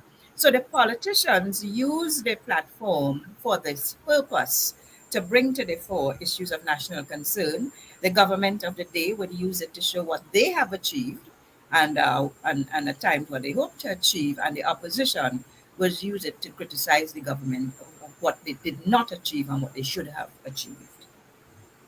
Now, the other part, what I talked about was respect to, it talked about the significance, implication, and prospects for the political landscape of the country. So prospect is interesting and important because it's now going to have a bearing on the general election, I believe. We have a general election in 2025. It's every 5 years, as you all know, but I'm speaking to a broader audience here, some who may not know. In 2025, the last election was in 2020, and the historical pattern has shown that the party winning the local government election, although it's not in every single case, but the pattern has shown that the party winning the local government election stands a very good chance at the general election because it allows the parties, the political parties, all of them, particularly the two major political parties. We are in a two-party system in Trinidad, although we have smaller parties that also always enter the fray, whether it's local or general elections. The parties, you know, it gives them an opportunity to start the mobilization, to energize, to continue a momentum that would have started with the local government election. And so they are engaged in a campaign mode throughout 24 and 25. We may see that happening. So it allows them, it gives them that opportunity to build momentum and to energize, to mobilize the population and get them interested in the issues of the day. We start hearing the talk shows, more, they become more active. I am sure even villages like yours, or stations like yours, channels like yours, media like yours, the radio stations, they all start talking about the concerns of the population. The people get to talk as well because they invite them through the phone or whatever media. And so it's aired in the public. So I think it's a good thing. I also believe elections should be called when they are constitutionally due. And I think that the laws have to be followed. But I think it's a good thing to allow the parties to build the momentum going forward and that the issues be aired. So on the one hand, while we say we do have predominantly ethno politics, meaning that the political parties are ethnically aligned, so the politics are traditionally race-based. The issues do surface. They do surface in the platforms, in the campaigns, and that's why I think that momentum is important for these issues, irrespective of the ethnic factor. They say that we have an ideology. We don't have what you have in the United States. We don't have conservative and liberal. We don't have Democrats and Republican. What we have, I think, ideologically is an ideology of race. But nonetheless, I think we also see issues surfacing, as we have seen in this local government election. Number of issues have surfaced. The PNM has had bring to the fore this whole issue of local government reform, which is their slogan. That is what they campaigned on. And the UNC, I think, campaigned much on crime and a stand your ground legislation. So when I entered the room, I heard that a debate on stand your ground. I thought it was interesting. But That's some of the issues that are coming forward. Some national issues. Local government reform is a national issue, interestingly, because it has to go to the parliament. It has to go to the national parliament to be legislated. All our legislations have to go to the legislature, which is the parliament. So even stand your ground legislation would have to go to the parliament. Property taxes, surface as well. That legislation has to go to the parliament. So in some respects, they're all national issues, but I don't consider them just national issues just because they have to go to the parliament for legislation, because not all will have to go to be legislated.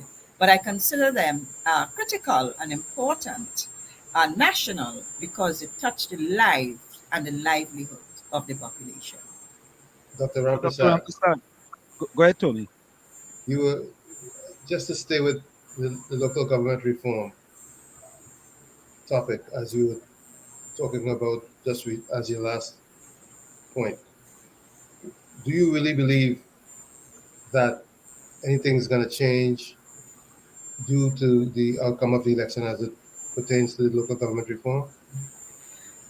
Well, it is the platform of the PNM. What I thought it was somewhat a little bit wrong side to talk about reform in a platform, an election platform. You're talking about reform. I think that reform should have been enacted. That legislation should have been enacted in 2019. The PNM is in power. They hold the reins of government. They have the resources at their disposal. And even though there was an electoral tie in the last local government election of 7-7 between the two parties, the major parties, UNC and the PNM, the PNM was in a position because they bring legislation to the parliament to start that enacting that legislation. And by now, when the election is called, whether it was called when it was constitutionally due, which it was not, or now, they would have had something more concrete to campaign on what exactly had been accomplished through that legislation. So I don't think that the platform should have been launched on a local government election for local government reform. I think that should have been done already, done and dusted. And now the party would have been in a position to boast of its accomplishments and achievements there. So it leaves the population with exactly what you're asking, and I cannot answer your question because I have to wait to see what will happen. The Burgesses are very frustrated, I can tell you that. They are fed up because what the country is facing is widespread potholes. I mean, if you have been in Trinidad recently, and it's not just minor roads, it's also major roads, the widespread potholes, they are facing flooding in areas that never flooded before. Whether it's due to climate change or ozone, ozone layer, or whatever it's due deforestation or rising sea levels, I don't know. But the country is facing severe flooding, and this has been happening in the last few years. I mean, terrible flooding. And the crime situation has been escalating, out of proportion. So even the crime, it's not just a national issue. It's also a local government issue because I heard even the Prime Minister, and I should say the leader of the PNM, because he was talking in that capacity at the rally this evening, mentioned something about getting the corporation, getting the police involved in the corporations, which is the first proposal I've heard about crime from the PNM for the entire duration of the campaign. But how is that going to be done? I didn't hear that. So what we're hearing is a very general slogan of local government reform. I thought to myself, as a political scientist, that I was also too general because the population, the Burgesses, want specifics. What are you going to do? How are you going to do it? When are you going to do it? When is the deadline to complete it? And how is it going to benefit me, the voter? So I don't think all of that came out in the campaign. So we can say that the Dr. local government, Rampersad, Yes. so we can go ahead, Tommy. Dr. we can describe the local government reform campaign tactic as just a distraction at this particular point. I wouldn't go so far because I always like to wait and see. I believe the proof is in the pudding. I always like to wait and see and make grandiose promises, but I think they have to be held to those promises. And one of the things we don't see, where you see in a general election, but it's not popular. It's manifesto. We don't see a manifesto for local government elections, so we don't get anything in writing. All we get is these comments, these promises on a political platform. And unless it's played back somewhere in a radio station or TV station or forum like this, that was promised, unless those videos are played back, that was promised, but not realized. The people themselves, sometimes don't remember what was said because there is nothing written. We don't get a manifesto for local government election, whereas we do get one for general. But even so, I wrote a very interesting piece on manifestos in 2010. I used to be a newspaper columnist and frequent commentator in a newspaper as well. And in 2010, I wrote about manifestos, and I visited both political parties attempting to get a manifesto for the general election, and you would not believe how much trouble I had getting a manifesto as a political scientist. For the GE. Dr. Rampersad, how are you doing? I'm good. Oh, okay.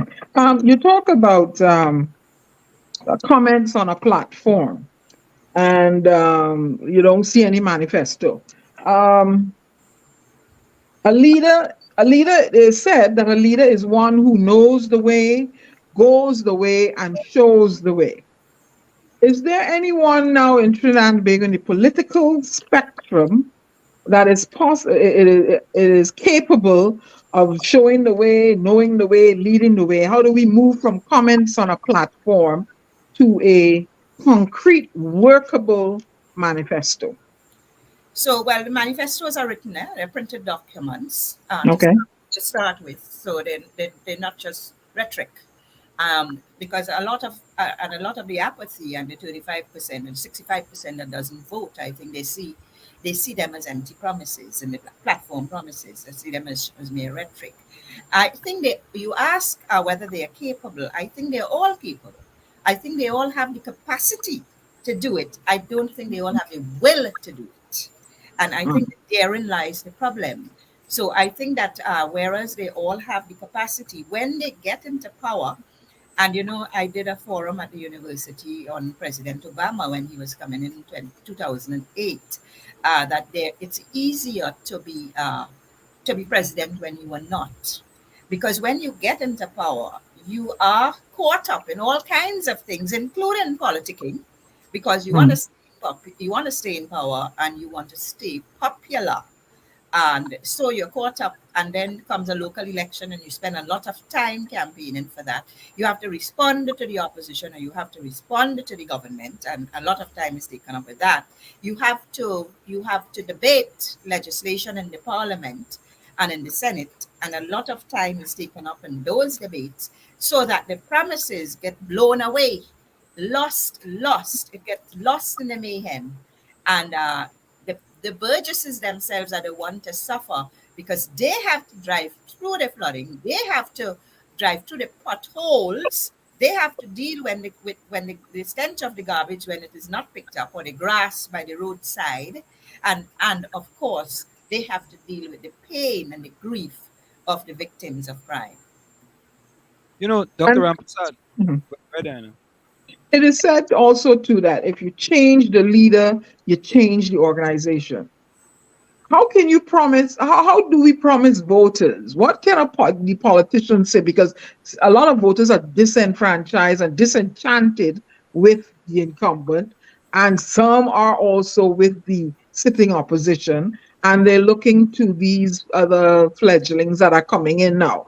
How do you convince the voter that we're going to change the leader, so we'll change the organization of crime that exists, of corruption? How do you tell me, a voter, how do you convince me that's going to happen? Well, you see, you can't. I can't convince you of that, and Mm. this is because of the process and the rules that govern leadership. So the parties would have an internal government, an internal leadership election. They have internal elections. I believe it's every 2 years or something like that. And the electorate or the registered, paying registered members who are eligible to vote are the ones who vote for their leaders. Mm. Even in that election, because I supervised one, I was an observer for one, um, it's a very, very low turnout. It's extremely low. So that ultimately, the candidate with the most vote will get the nod. So we saw Dr. Rowley being challenged by Karen Nunez Teixeira, I think, this time. And we saw Kamala Prasad Bisesa was challenged. This time, I don't think she was really challenged. But last time we had Vasant Bharat, and previously we had Vasant Bharat and Rudal Munilal challenging her. And the vast majority of people selected her. And in the case of the PNM, the vast majority of, and this again, you have to be paying registered member of the PNM or the UNC to vote in these elections. I can't vote. I am not a member of either party. So I can't vote in in either of these elections. Okay, so you have to be registered and in good standing, good financial standing. So it is difficult because sometimes because of the options. Now, not voting, makes a number of statements. It makes a number of statements. There's a whole school of thought in political science on the non-voters and why don't people exercise the franchise and that right to vote which they have. Why don't they do it? So one theory is that the lowest of the lowest class, the lowest ebb in society, they are so depressed, they're so disgruntled, they're so disenchanted, they don't even know who their candidate is. They're not interested. They don't look at TV. They don't look at the campaign. Some of them are not literate. And therefore, elections mean absolutely nothing to them. They don't see their lot improving because they are sunk in the nadir of despair. Then you have the upper class and the highest of the highest upper class, that is the economic giants of the country. They are so comfortable with the status quo that they don't see the need to vote. Whoever in power, their lot would not change because they've got wealth and they've got money. So there is that group, and they don't vote. So there's that probably 10%, 5%, 10%. The other one is another 10, 20% there. And then you have, the bulk of them, the middle class, there's apathy. There's a high level of apathy. So that even if you're bringing out an issue like crime and something as volatile, and I use the word volatile, but I mean, controversial as stand your ground. Well, we know it's highly controversial. Uh, as that, you may not even see that bringing them out because I think people are just caught up in their own lives and in their own little world, some of them. So you may see some of the victims whose lives were affected and livelihood was affected. Livelihoods being affected by rising prices of food and fuel, unemployment, livelihood being affected by these issues. But the majority of people who are reasonably comfortable, they are not rich. They are some are struggling day to day, but they are surviving. They can survive on what they have, although with a lot of difficulties. They still would not come out to vote. So pulling out that 65%, and I would not blame the political parties for this because if you are not comfortable with either of the two major political parties, you mentioned UNC, you mentioned PNM.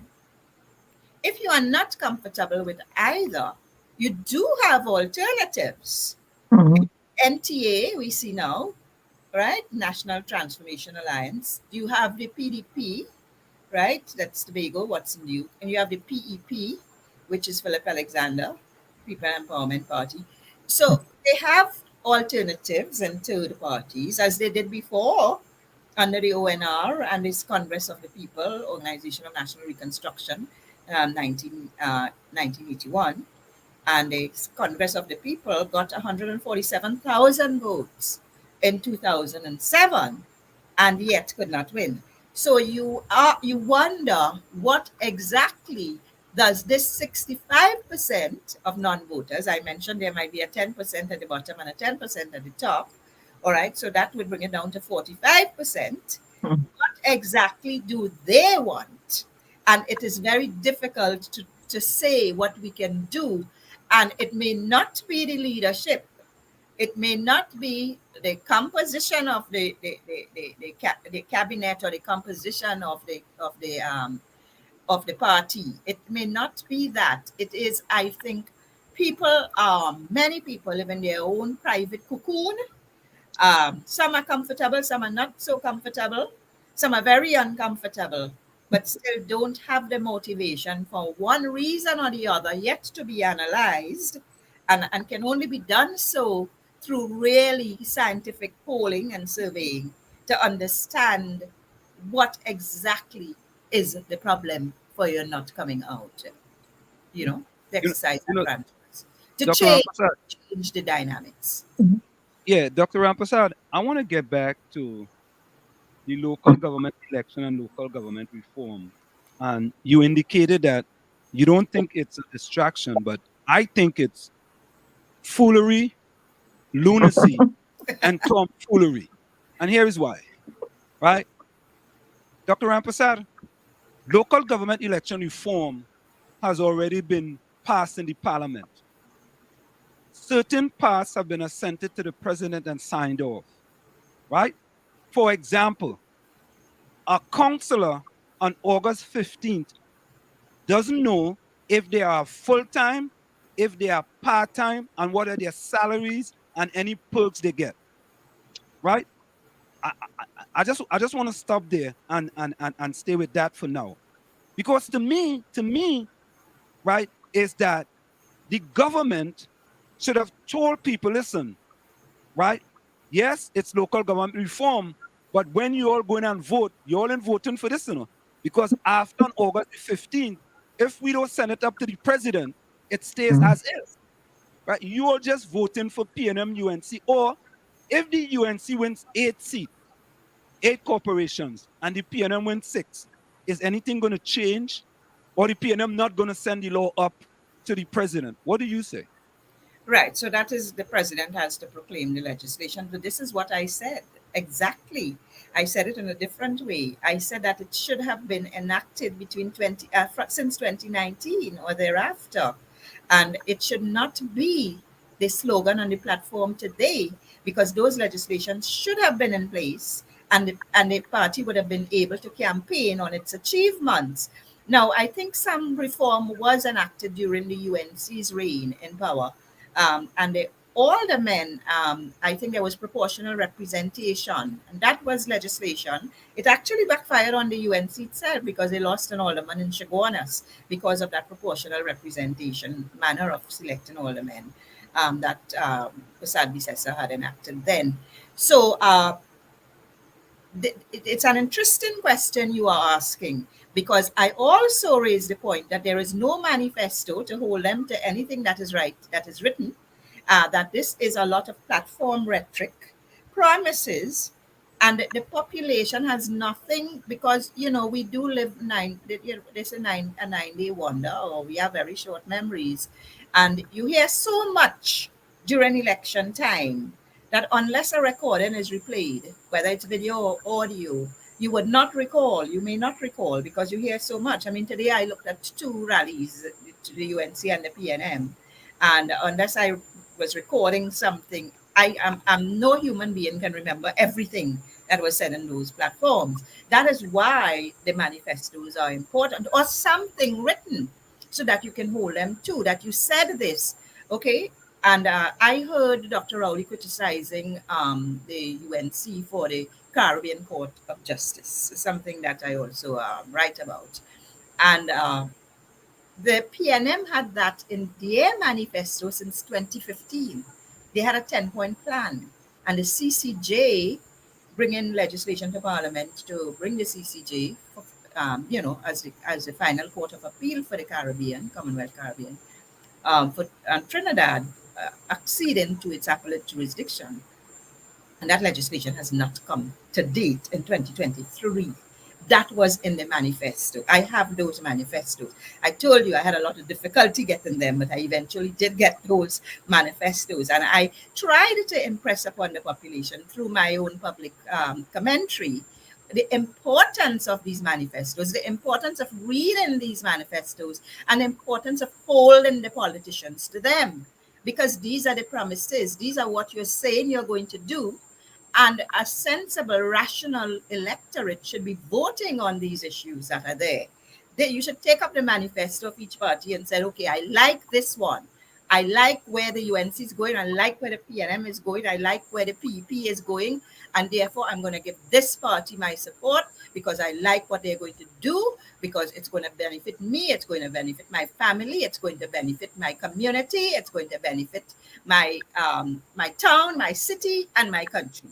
For whatever reason, even if it's a selfish one, it's going to benefit me individually. At least it's a rational decision you are making, because everyone would look out for themselves, and there's absolutely nothing wrong with that. But Dr. Rampersad, I haven't heard from the opposition with respect to, yes, you guys are talking about local government reform, but a councillor that's elected on August 14th, they don't know if they're full-time or part-time. And let me give you an example. If all in a sudden, right, that part of the law is assented and the president sign off on it and makes the councillors now permanent, right? They are now 4 years and they are now permanent. They are no longer part-time. They are full-time, not permanent, full-time. They are now full-time. And a councillor salary, for example, is $10,000. I'm just picking out a number, right? However, I have a full-time job that pays me $20,000 a month, and the councillor salary is $10,000 a month. With perks is $12,000, $14,000. Why would I now, as a councillor, give up my full-time job paying $20,000 to become a councillor paying less money? Well, they certainly would not do that. No rational thinking individual, employee, worker. I am, by the way, the president of the teachers union at the university as well. So I'm a trade unionist, and I do advocate for the rights of workers. No rational thinking worker would do that. So what that councillor would more than likely do, because they're elected, the councillors are elected through the electoral districts in the local government election, they would resign, and there would have to be a by-election for that councillor. So if you're getting 20,000, what you're saying, I understand what you're saying, that there is no incentive because of the mess with the legislation, and which can be changed thereafter. It has to go to the parliament. But this is the problem with the legislation and the legislature, is that some laws can be passed with a simple majority, which is a 50% majority, 50-50. Okay, so whoever gets 51 would get the legislation passed, government or opposition. Then it goes to the Senate, and it has to be passed through the Senate as well. And we have 9 independent senators, 16 government senators, and 6 opposition senators. So the balance itself is not good. It's not good, and certainly not in the opposition's favor. And the president appoints the 9 independent senators. Those are her pick. The 6 are proposed by the opposition leader, and the president appoints them. But it's really the opposition gets their pick. And the 16 from the government is same. It's proposed, and they get their 16. What I'm saying is, if the legislation requires a simple majority, the government of the day gets its way, and will always get its way, because to be in government, they had to have a majority. Whether it's a majority of 1 or a majority of 2, in this case, it was 19 to 22. So it was 3 seats more the government has. But numerous legislations with simple majorities can be passed. If, however, it requires a 2/3 majority, which is a 66%, or it requires a 3/4 majority, 75%, and those are called special majorities, then they're going to have some problems getting them passed. So legislation like this, in my opinion, should not be allowed to pass with a simple majority, because an important legislation, and the CCJ is one, for example, that requires a 3/4 majority in the House, and I believe a 2/3 in the Senate. Oh, yes, I think I have that correct. And therefore, they can't get that legislation passed without the opposition support. So those are the checks and balances in the parliament. But when it comes to simple majority, and the government has been taking advantage of that privilege to pass many legislations, which the opposition has opposed, but because they have a simple majority in the parliament and they have a majority by 3, they get them passed. So it's within the law. It's within the law. Keep in mind, it's within the rules of the Constitution. So it's not illegal, but it has tremendous implications and sometimes negative implications, because if you have half the population who the opposition represents in support of the opposition and not the government, half the population, and a legislation has been passed, a law has been passed, which half the population or more did not agree with. Because, and I said or more, you're probably asking why, if the government has 22 and the opposition has 19 in the legislature, then why am I saying or more? Because sometimes a government can be a minority government, so that you have 22 seats, but you have less voters. The popular vote didn't go to you. The combined opposition, and let's say UNC, PEP, NTA, PDP, is more than the number of votes you have. But because our system is based on Westminster parliamentary democracy, okay, the winner takes it all. You have 22.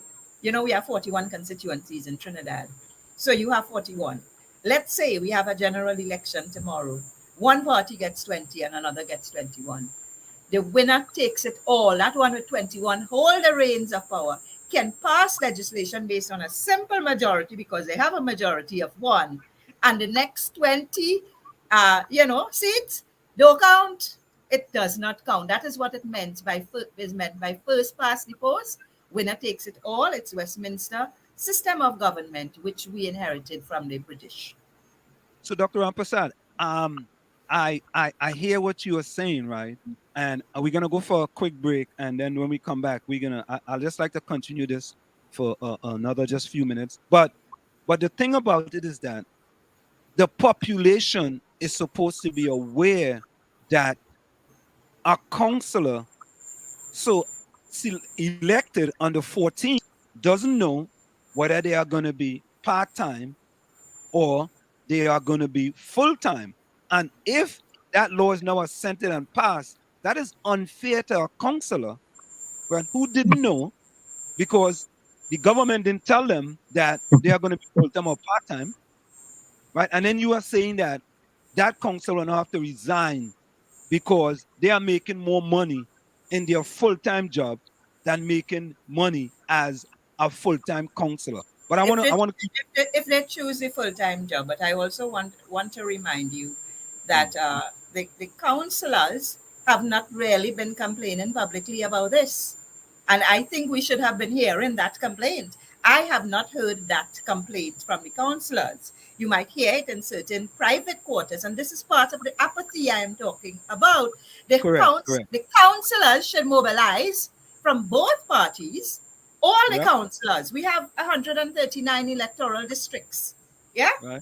And the UNC and the PNM usually fight all. This time the UNC has an accommodation with Gary Griffith and the NTA.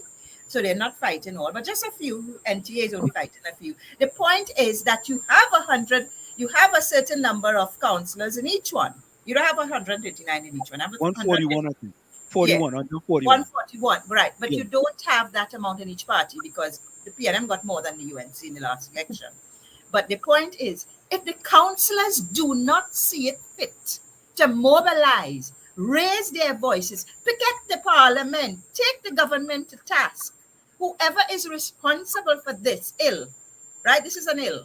Whoever is responsible for this, the councillors are silent, primarily, predominantly. You are advocating for them. You are advocating for your media. But they yeah. You know, Dr. Rampersad, we're going to go for a quick station identification. Okay. It just, I could not understand for the life of me. I don't live in Trinidad. I live in America. You know, I'm pretty good. And I can't understand you running for office and you don't know if after August the 14th, whether you're going to be full time or part time. You don't know what your remuneration is. And you're not concerned, and you're running back. And You're going yeah, back. you're not and you're concerned. not concerned. Right? Something wrong, right? Okay, I agree. Yes, as Stinger says something wrong. Let's go for a quick station identification. Stick and stay with us. We have with us, Dr. Indira Prasad, Rampersad. excuse me, Dr. Indira Rampersad, political scientist, political analyst, and scientist. We're going to go for a quick station identification. Stick and stay. We'll be right back. It's in the village with the Dat Triplets on WZYE 95.9 FM. Stick and stay. We'll be right back. You're listening to WZYE 95.9 FM. You are listening to WZYE 95.9 FM, the most influential name in Caribbean radio in the tri-state area.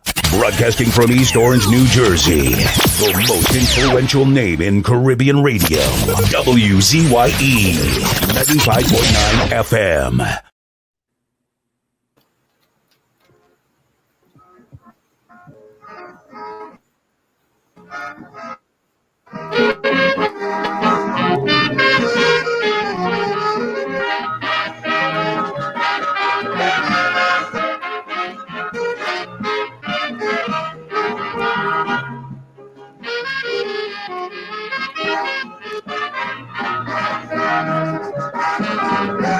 Mr. Trinidad, tell me what scene you want. Do you just like political confusion? It's just like political you criticizing the way you live. You criticizing the way you live. Yet you can't produce. You say you against the power. You say you against the power structure. And like the opposition, I got. But here you jump out the hot water. And then up in the center. Because you refuse to go to election. But then you have won revolution. Strongly against unionism. You walk out on colonialism. You say we are not the world, but who really made it? You know. So to make a long story short, from Trinidad and Tobago, we the one.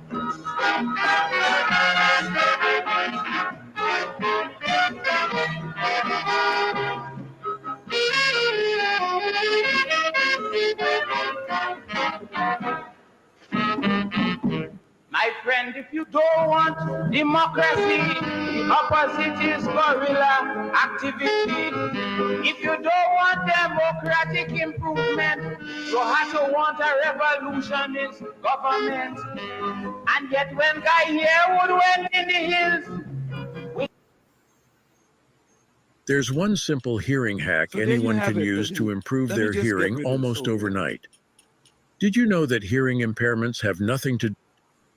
So there you have it, ladies and gentlemen. I just had to play that for you in order for us to get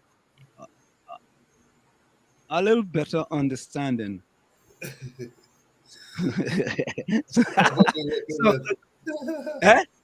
Of what we're working with. Yeah, of what we're working with. Because, I'm just trying to understand if Trinidadians really don't know what they want, because you running for a council, you even know your salary is, and you just sit down there and you happy with just being a council and you go deal with whatever the salary is later. But Dr. Rampersad, another point, right? And I've been raising these. Let me just say one thing on that. I've been thinking about it through the break. That it's when you live in the United States and you live in Trinidad, it's somewhat different. In the United States, you can openly admit which political party you support. And people do it all the time. Even political scientists do that. You have Democrat political scientists, you have Republican ones, and they're very comfortable with it. And nobody persecutes you for that. However, in small island developing states like ours, it's a very different dynamic. That people have to be very careful what they say and what they do, where they say it. Because you can lose your job. You can lose your job. You can be victimized. Your family can be attacked A family can be the victim of an accident or a crime, and you don't, so all kinds of things can happen in small island developing states. So there is method in the madness. So you might see it as madness, it might seem irrational, but there is, and as a trade union leader, I can tell you there are people who would write me privately or call me privately and complain about something. And sometimes I ask them, do you want me to raise this with relevant personnel? And it's, no, no, no, I'm afraid of victimization. So you have it at the macro level, at the national level, and you have it at the micro level in our institutions as well, where people are so terrified of being victimized. And unless you have money where you can sue or you can pay lawyers to defend you, you don't want to take a chance because you have family to feed. You don't want to lose your job. You have bills to pay. And so you have to understand it might seem irrational. Being a counsel, like you said, they're not paid very highly. They're not the richest people in the world. The most educated don't go for those jobs. They would certainly have better opportunities. So you would find somebody with, you have some counselors with master's degrees, and that's because we have a high level of underemployment in the country, meaning that people are quite qualified. The university's been, we've been giving out a lot of master's degrees, very bright students, very, very bright students with master's degrees who come back a year or two after and tell me I can't find a job, or I'm doing a secretary's job, I'm teaching in a primary school, and they're totally underemployed, they're underpaid. So the counselors, it's not like they have a world of options out there for employment. So when you talk about a counselor getting a job for $20,000, whereas currently they're earning 10,000, that might not be as easy as possible unless that counselor decides to go and set up a business or somewhere in the private sector. They get absorbed and they get better pay, or the business does very well. So it's not like you have all those job opportunities in Trinidad either. We have a high level of both unemployment and underemployment, where people are qualified but cannot get jobs commensurate with their level of qualification. Well, To be Dr. to be Rampersad, understand, can we now say that that scenario lends itself or creates a scenario or a situation for corruption? Yes, it does, and crime. So that I think is also a cause for the crime. So you have these people, and the criminals are not all uneducated, right? The criminals are not all uneducated, and the criminals are not all people without opportunities either. It's just that the crime provides easy opportunity, easy access to wealth and prosperity, which they're looking for. Quick, getting rich quick, quick richness, as we would want to say. And so it's easy because, they get away with it. The police is not as effective as they should be.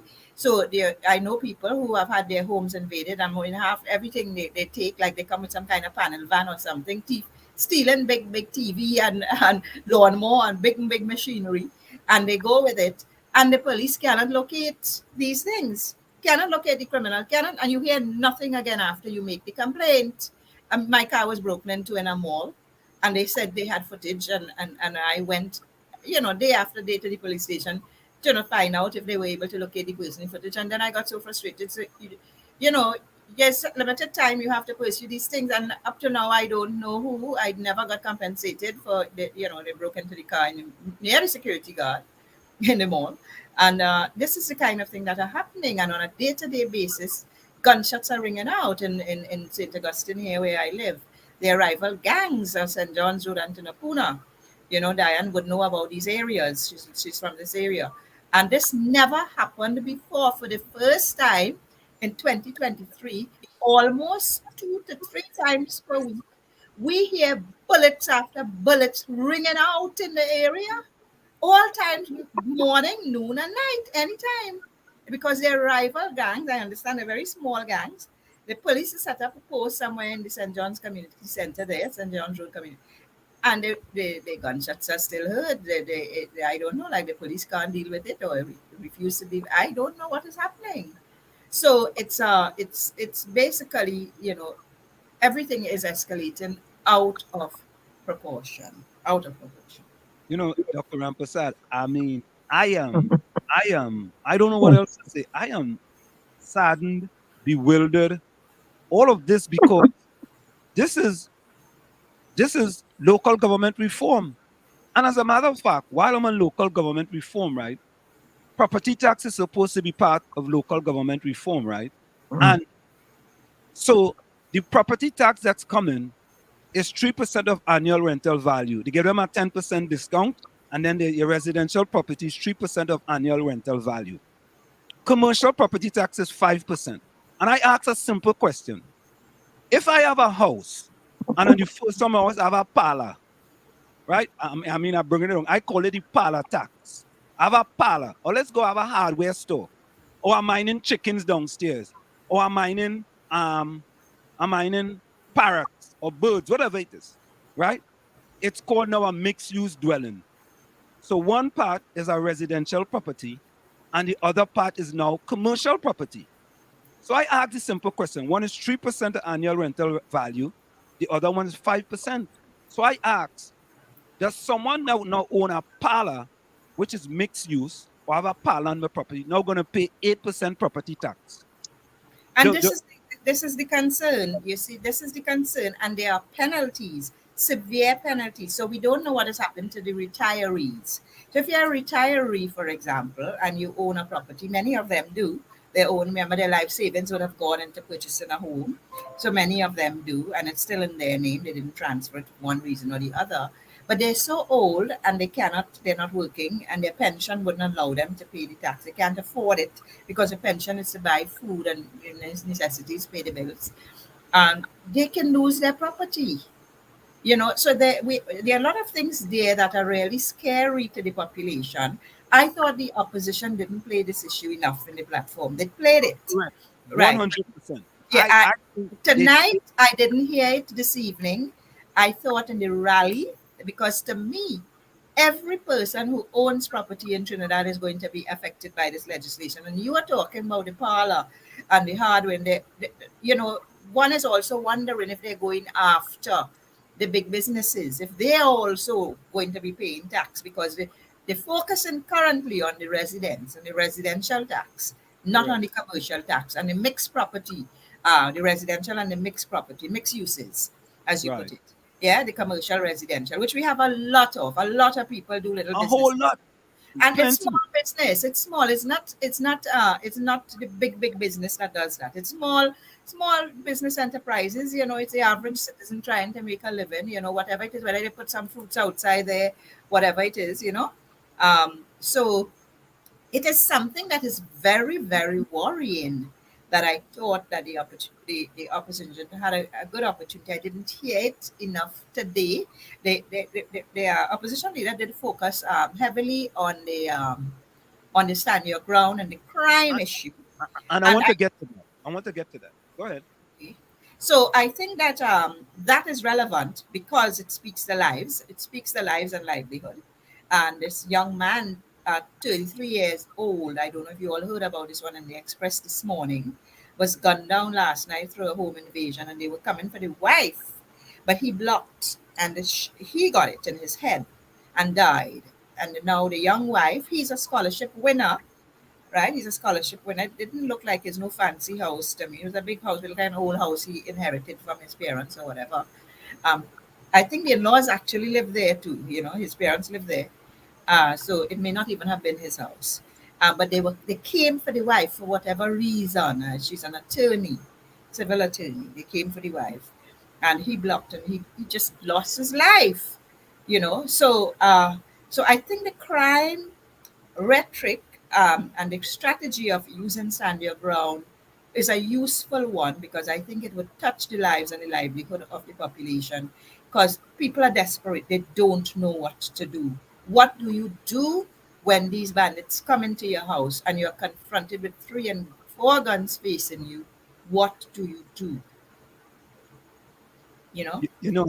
Dr. Rampersad, I have to tell you, right? In this country, we have stand your ground laws.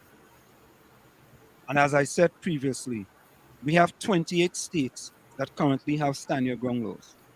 There are 7 states that have either repealed or modified stand your ground laws. In this country, stand your ground laws have a racial component, right? That has a drastic effect on young Black people in this country. Not only that, but stand your ground laws in this country have also increased violence. The Casa Doctrine, which is a doctrine that says you can defend your home by any means necessary. For example, I never disagreed with Mrs. Kamala Prasad Bissessa and light them up. But the Casa Doctrine will allow me to light somebody up. And let me give you an example about standing, right? If you come in my house, right, I'll light you up. Simple. I rather be live, and if I had to go to jail, I rather go to jail than for my family to come and visit me in La Perouse Cemetery with my tombstone and the rest of my family. Let me read the definition of stand your ground that I found online. So I the have it as definition, well. Go ahead. stand your ground law, sometimes called a line in the sand or no duty to retreat law, provides that people may use deadly force, listen to this part, when they reasonably believe it to be necessary to defend against certain violent crimes. Now, when Prasad Bissessa first brought this to the electorate, to the constituency that were listening to her, the Burgesses, she made it clear that it would be for licensed firearm holders, one, and it should be done within the law. So it's legislation she's looking at. It's legislation within the law. If it is going outside the law in the United States, I have not done that research, so I'm not an expert to speak on it. You have probably done more. Then they're breaking the law. They're going outside the law. It's being abused. Then it is being abused. But I can tell you that you can't tell me, and nobody can tell me. And there is a very fine line between that castle doctrine and that stand your ground law. There's a very fine line, because stand your ground law also speaks to defending yourself within the confines of your premises. Thank you. So somebody comes into my house, Mhm. I have the capacity to defend myself with a firearm. If I don't have one, but if I do, I don't have a license one. They probably won't give me one, because I'm ordinary civilian. They wouldn't probably give me one. But under the current legislation, that is. But if stand your ground law gives me that opportunity, if someone comes into my house, I am going to try to use it to defend myself. My life is important to me and to my family. Okay? So this is what I'm saying, that you have to be careful of thinking that stand your ground laws is just, it's a free for all. It is not. You have to be a licensed firearm owner, one, and you have to operate within the confines of your premises and confines of the law. So Dr. Rampersad, let's just take this call. Hello, caller, you're on WZYE 95.9 FM. Welcome. Good night to all the guests, the hosts. Mrs. Rampersad, I'd like to ask you a simple question. I'm a businessman in Trinidad. I was held up on 3 occasions, all at gunpoint. My wife and my family experienced a trauma in my life. I was shot and injured.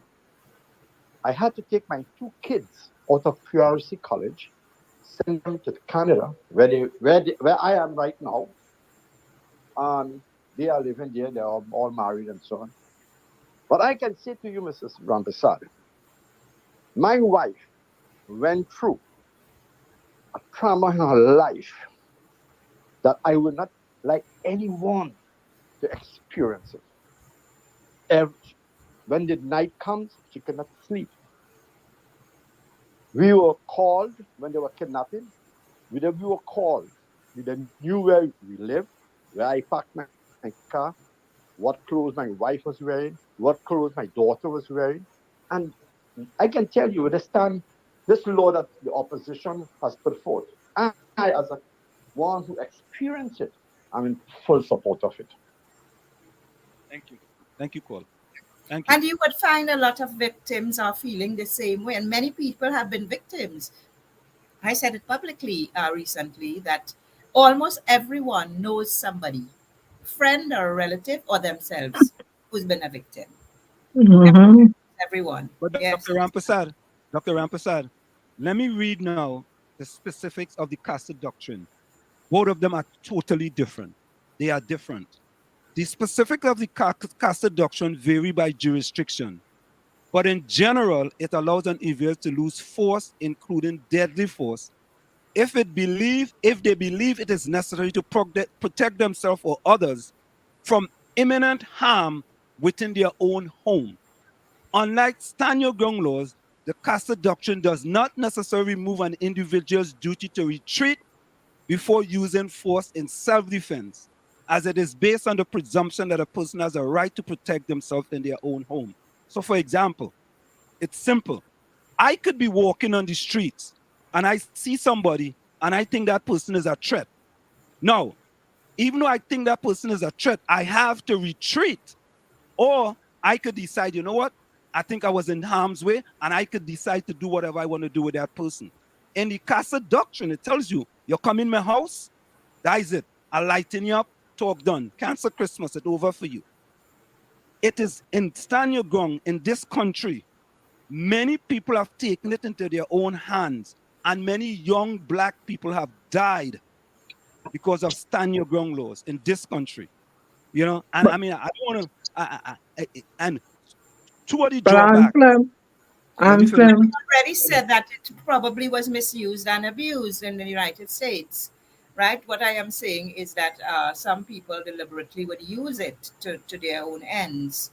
But I'm telling you what I want to tell you now. You see what that businessman said just now? He was a victim. And the people who have been victims, their friends and their relatives, and I can't say whether it's a majority or minority of the population because I don't have those figures.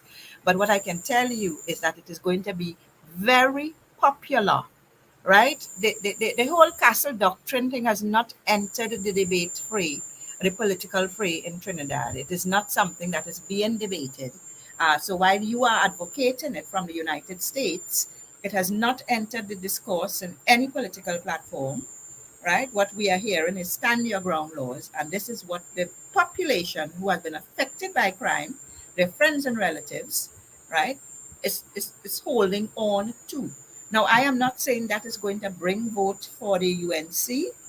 What I can tell you is it is welcome in some quarters.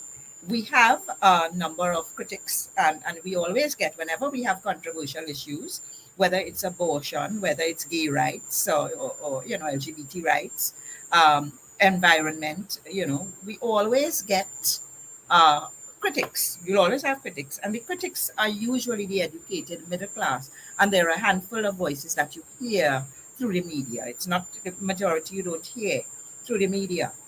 And the only way you can really know how people feel about this, I've said it before, is we need to do proper polling and proper surveys, which we currently do not have in Trinidad either. We don't have polls. This local government election, I haven't seen a proper poll really yet. So it's something to look. The university can look at, certainly. Right. I'm a young woman traveling in Trinidad and Tobago, going about my business, and they attempt to abduct me, and I stand my ground and defend myself. I'm not supposed to do that. I'm not in my house now. I traversing. Stand your ground laws. But stand your ground laws gives you specifics. Let me give you an next example. I'm thinking of saving my life at the time. I'm not thinking specific. I'm thinking of getting away from a would-be rapist, robber, killer. And I'm going to use, I'm going to use any means necessary to free myself from this, perceived perpetrator. It would be instinctive to want to defend yourself. Thank you. I mean, come on, you can't think this study about. You would be thinking legislation. You would not. No, you can't be thinking legislation. You're just thinking defend yourself. Get away from this rapist, this killer, this. Come on. No one is thinking that you cannot defend yourself. I'm not saying that. But let me say this. There are 7 states that have repealed or modified stand your ground laws. California, Colorado, Delaware, Florida, Illinois, Washington, and Vermont. And let me just read this quickly for you. Oh, they're not in my state, Connecticut. No, but you keep repeating that, sir. But what I keep trying to tell you is that there may have been misused or abused in those states, right? And I'm not saying there isn't the potential for that. Nobody is denying that. Nobody is denying there isn't the potential for that. But victim. You're an imminent victim. You're facing a gun. You're facing a potential rapist. Instinctively, it would be your decision to try to defend. You would not be thinking castle doctrine, and you would not be thinking what is legal and what is not illegal. Thank you. You're going to grab the first thing you could find, whether it's a knife, a cutlass, as they say, a planas in the country, or a gun. If you have one, if you're a licensed user, if you have one. Okay, because if you're not a licensed user, you should not have one. Right? You should not have one if you're not a licensed user. But if you have one, you can deal with them and then deal with the court. I am not saying you cannot defend yourself. I am not saying that. I am saying defend yourself by any means necessary. What I'm saying is in this country, stand your ground laws has a racial provision in it. And many black young men have lost their lives because of stand your ground. No, That's it doesn't have a racial provision. No, not a racial provision. A racial party in this country. What you are saying is the way that it is used is there. It has an ethnic impact. Racial bias. Racial bias in this country. But that is because of abuse and misuse of the law. Well, Dr. Rampersad, the same can happen in Trinidad too. And those are persons in Trinidad. And those persons set out with nefarious intentions to harm someone. And that is why, come on, in the case of Trayvon, it was proven that Zimmerman willfully did what he did. Right? But if let's say I am defending myself in public, and I happen to have a scissors, and I deal with you with the scissors, you're going to tell me that I'm not supposed to use the scissors. You want to charge me for carrying a weapon. And you know my weapon of choice is a box cutter. I cut you with a box cutter. Get away from me. You want to charge me for defending myself because I'm not supposed to carry a box cutter? I can see people wanting to, I mean, while you're saying this may be happening in the US and it's racially biased, I can see people because it is also black people in Trinidad that are being affected. It is not only one race that is being affected. You know, so if it is a black victim, right, who and they are attacked by a black person, let's confront the race issue and stop hiding. It's a black victim. It's a black perpetrator, and that black victim is a licensed firearm owner, right? They're thinking rule and castle doctrine, and you're attacked in your house, and they use the gun and they shoot. Light them up. Is that racist? No, light them up. Light them up. But let's say it's not a black victim. If it's not a black victim and it's the same situation, it's a mixed person, is that Spanish, Chinese, or Indian? Light them up. Is that racist? Light them up. Light them up. Okay, so this is what we are saying. That we are assuming that the person who is the victim have in the head that this person is of this ethnic profile and therefore I should wipe him out because of the ethnic profile. No, that doesn't go through your head. Let me give you an example now. I'm going to give you 2 examples. Let's say I am a person, a black person. We be talking it like it is. I'm a black person. I've gone to Aranguez to visit my Indian girlfriend. I passed by the property the first time. You see me pass by to go, right? You see me come by again the second time. I forget something in the property and I go on by the third time, right? I'm just using an example now. The possibility is that person can say, you know what? I think that person is a bandit, right? And they can take it into their own hands and decide that I felt threatened by that person. But whose property are you in? No, you have to be in a person's property for stand your ground. You have to be in a person. No, you don't have to be. Yeah, no, you don't. But then, one of the definitions I saw is that it has to be, and I think this is what was said in the platform. No, and stand your ground. You don't have to be in a castle doctrine. Stand your ground. No, but you can make the legislation to be like that. Because I can tell you, in where I live, we have people with avocado trees, right? And it's very, very innovative. It's very disturbing that every time you step out, you have to worry about somebody coming in your property to steal your avocados. Okay? Now they're saying that the crime has to be proportioned to to what to your reaction. You shouldn't shoot a person for avocado, though. No, but I know, and the law would say that is not, but I don't know that after he pick avocados, he coming for me. I driving in now, right? He up in my avocado tree and say, oh God, this woman identifies me, right?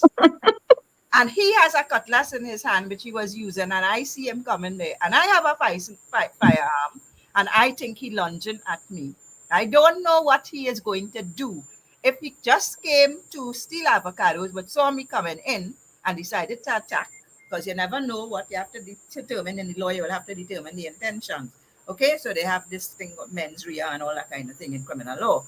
But I see this guy with a cutlass, right? And he sees me, and he may not be coming to chop me, but he may be brandishing the cutlass because he's trying to make a getaway, but I don't know that, right? So you have to look at each situation, especially when it comes to crime, on its own merit. I don't think that you can make broad statements that it's racially motivated and this and that and the next. And if those states repeal it, they may have had very good evidence to suggest that it was abused or misused. That is what I think. Because if you suspect you're going to be a victim, you're not looking at what race it is coming. You're looking at an unfamiliar individual, the situation you're in. Nobody's saying if you feel your life is in jeopardy, you want to sing Kumbaya with the person. Kumbaya. Nobody's. If your life is in jeopardy, you believe your life is in jeopardy, but you stand your ground also have a portion, the duty to retreat as well. What, right? Retreat and go where? Sometimes answer me, a car retreat. Where retreat and go where? So you get. He is trying to apply broad generalizations to specific cases. You get in your car. Yeah, a perpetrator gets in your car, wants to harm you, carjack you, rob you.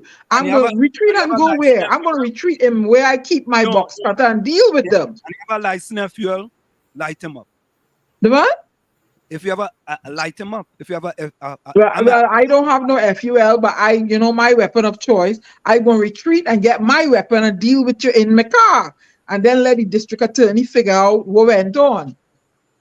Well, I mean, but the thing about it is that when I hear stand your ground, and I gotta admit that I have done a lot on stand your ground and the Casa doctrine.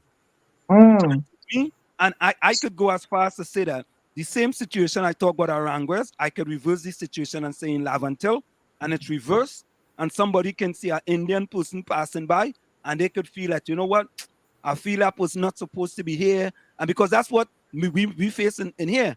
You don't belong in here. Like if you live in the suburbs of New Jersey, for example, some people will say, I don't think that person belong here, right? And take it into their own hands. But that is not happening in Trinidad. What is happening is home invasions and murder, mass murder. It is not happening where people are walking the street and just getting shot just like that. Dr. Rampersad, and I'm saying, yes, if they come into your house, light them up. Right. So then we're on the same page. Let us not go around in circles. But what I'm saying, legislation, if it has to come, it has to be carefully crafted. It has to make sure it has to guard against abuse and misuse. It has to guard against racism, against all humankind, all races. It has to make sure that it's fair and it's just and appropriate. But what I can tell you is when somebody finds themselves in a situation, exactly what Diane is saying, you don't have the time to think all of this. You're thinking about, you don't even think about these terms. You're thinking about saving your life, defending yourself and that of your family. Because what the fella did last night, listen, this young fella, the scholarship winner, what he did last night in Garapi Chime, and this is so unfortunate. It's heart-wrenching. And every one of the murders are heart-wrenching. You see elderly people of whatever race, whatever creed, whatever color, whatever age. You see elderly people, you see young people, you see middle-aged people being attacked. And nobody's supporting murders. Nobody's supporting homicide. But what he did, he saw them coming. They don't know, he had no idea what brief they had with his wife. Didn't even know but he suspected at some point they were coming for his wife. So they may have said something in the house. And what he did, he tried to shut the door. And as the door was being shut, they fired a shot. But he breaks and block his wife. So he got the shot in his head. Right? That is in the bedroom. That is in the guy's bedroom. Now, nobody could say if he had pulled out the firearm. So it's either me or you, or me or them. If he had pulled out the firearm, right, and shot the guy, and it's two different races, would you have said that is racially motivated? We are talking about these kinds of situations, and every situation is the same. Just have a blanket, that is why legislation, legal drafting is very, very important, how you do it, because you have the general statement of stand your ground, but then you have the specific with the A, B, C, D, and E, or the 1, 2, 3, 4, and 5 coming down in Roman numerals. They have to be very careful of how the legislation is drafted to guard against abuse. You may not be able to guard against it 100%, but you have to try your best, and that is a responsibility of the legislative drafters. So, Dr. Rampersad. Anselm, let me state here quickly. We're having terrible weather in my neck, terrible weather. So if I drop off, that means a light current went or, some interruption. Where are you and what's the weather like? Yeah, it's heavy rain, lightning, thunder. Woo! I've done some Florida? Connecticut. And is it cold? No, it's not cold right now. It's summer still. It's a little cooler. But I'm looking, the lightning is outside, forked in the ground and stuff. So if I drop off, it's because of that. I've been pretty quiet with this discussion. And what I'm thinking is that this whole thing can escalate out of control with this ground and castle doctrine or whatever self-defense laws are being put into place and issuance of firearm user's license. Let me get a lantern. I'll be right back. What can happen as we go on with this self-defense and authorization to use force is that it can get very ugly. And how did we get here? And why are we here? Because the current law enforcement is not working. It's already ugly. Can it get more ugly? Absolutely. No, but it's as ugly as it can get here. It's extremely ugly. It can get worse. Yeah, but it can become a wild west. Get worse. We don't know if it can get worse. It's so bad. I don't know if it can get worse. Our visitors are also at risk. Our tourists are at risk. Our families are at risk. Our children are at risk. It's. I don't know if it can get worse. I don't know what we are trying to protect now. I think we need to try to protect the victims. But we need to disband. We need to disband the law enforcement and just arm everybody. Then we have to protect our victims first.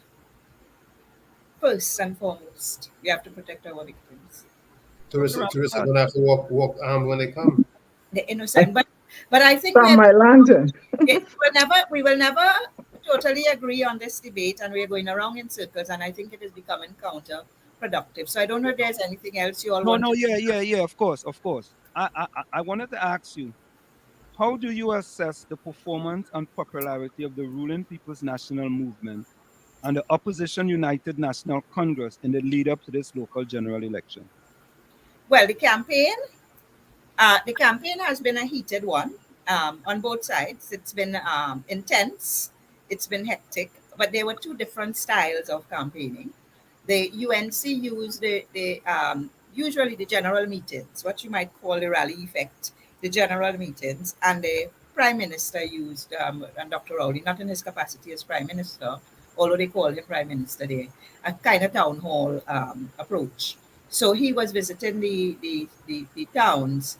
But what was interesting is that not just the towns, but communities, I should say, that you're speaking when you are in those forums.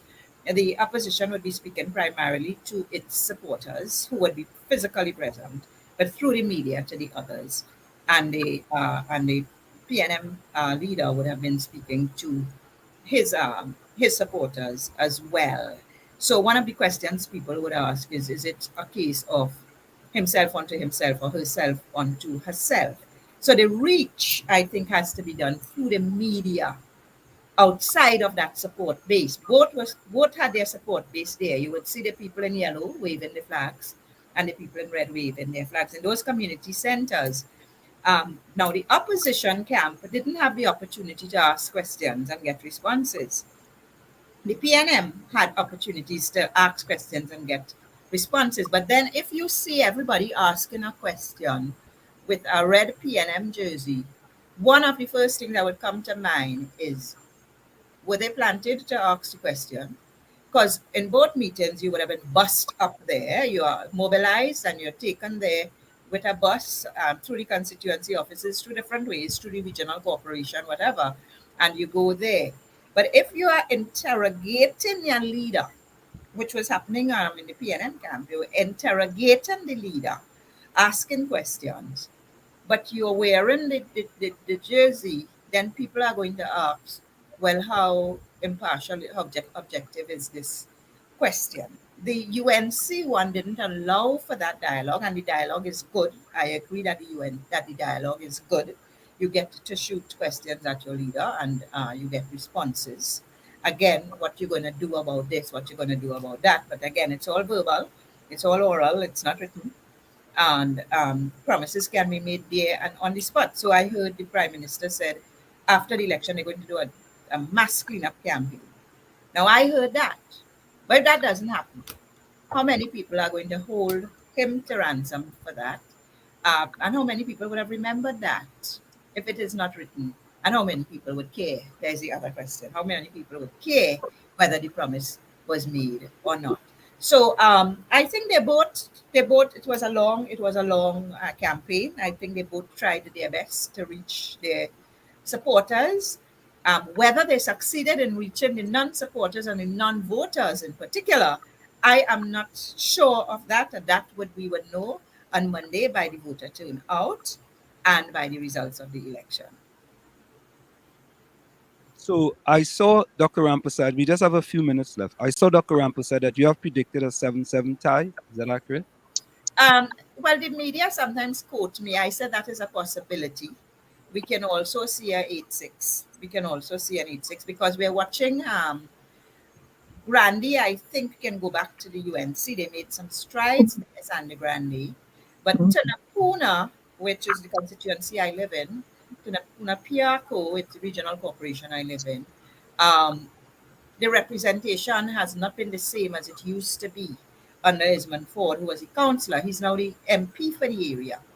And I am sure he himself is concerned about the councillor's performance because it reflects on him as the MP as well. And some people still call Esmond Ford to get assistance, and many people don't know who their councillor is, whereas everybody knew who Esmond Ford was, in his days. Then you also have, you have, like I said, this whole spate of crime in this constituency.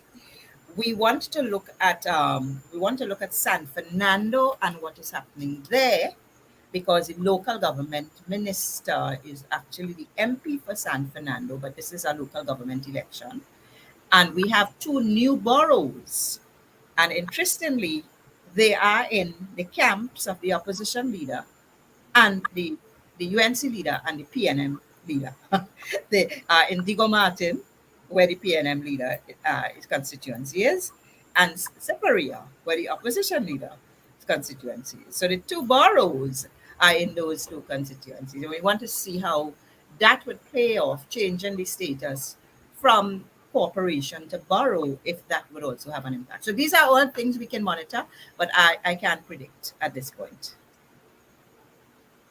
So yeah, you're not giving us a prediction. No, right? no, because it's difficult, and it's difficult because I think it's sometimes easier with the general elections because the boundaries are so clearly defined, but you have overlaps in these boundaries from one constituency. Tunapuna runs into Blanchisseuse, which is way northeast. So you have that kind of dynamic playing out, and unless you're doing really good scientific polling and surveys, and it's very difficult to just guess like that. And if I'm doing that, I would be guessing. And I can speak about my constituency a bit, and I can. The other thing that you talk from is you look at the attendance of the crowd in the meetings, and both of them got good attendance, good attendees, in both, and all the areas they got good attendees. Today, the opposition was in San Fernando, and they got quite a crowd there, and the PNM was in Eddie Hart, and they got quite a crowd there. The opposition was in Arima, and they got quite a crowd there. The PNM was in Arima, and they got quite a crowd there as well. So the PNM, I don't think campaigned in some of the on some of the corporations like in Princestown and Penal Baby, where they never won. They didn't win any districts. But I think that they should have given um, given the electorate the choice, give the electorate the choice, and also show your face there, because you want to show that you're interested in the corporation, as the case may be. I think it's always important to contest. Now, Hmm? now, Dr. Rampersad, this question is being asked because we know that person, and that person has been acting. We consider him to be a young, brilliant, Not hearing you. well. Can't hear you. Yeah, all right, yeah. We this question is basically with respect to you being the new head of the department, and we have a person here we consider to be a brilliant, well sort of political scientist, Dr. Shane Mohammed. Do you normally consider young, vibrant people like him to be part of your department? If I normally consider that, I would Yeah. prefer not to answer that question here, because I think it is loaded. It is loaded, and I will not answer that question here. I Yeah, didn't that's come fine. here. I didn't come here to deal with such questions. I came here in my capacity as a political scientist. Okay, no, that's fine. That's fine. That's fine. Okay, No problem. Yeah. thank you. So the last question, somebody said, what do you think of PEP in this election? Well, I like the ad. I have to say, I very much like the ad, and they did make some inroads, not significant, in the general election in Digo Martin. I think that's where they got some support. They're not enough to make a dent. The PNM won Digo Martin in the general election, and so You think they'll I win a seat? You think they'll win a seat? a district. So it's not seats; it's districts. District. Yeah, I think it would be difficult. I find, and I look at the patterns, the historical patterns, and election after election. I've been doing this for a very, very long time. Been a political scientist for a very, very long time, and I think that the third parties, for some reason, despite the disgruntlement with both major political parties, have not been making the kind of dent that they should. Whether this is due to ethnic voting, or whether it is due to old affiliations, that you are affiliated with, a political party, your family has voted UNC or PNM all their life, and therefore you stick to that. Because we do have that legacy voting as well. You may have the young people, some young people, and we don't know how many. You may have some young people going in different directions, because they want to try something new. So the new parties, the smaller parties, may be more attractive to young people. But unfortunately, and I say unfortunate because I like to see the pluralism in the electoral system. I like to see electoral pluralism, meaning multi-party participation. And the United States have that as well. It's a very plural society, but it's still two-party based. So you have multiple parties, but they are small parties, the majority of them, and they're two-party system. It's the same thing in England. It's most countries in the world have these two-party systems. In some cases, a third party comes and become kingmaker. We had that in the United Kingdom already. And in 1995, we had a case here of a coalition because of two seats, and the DAC joining the UNC to form the government with a 17 two tie. So that was when Mr. Pandey became the prime minister. So I think that somewhere along the line, I don't think they are doing anything wrong. That is the third parties. I don't think they're doing anything wrong.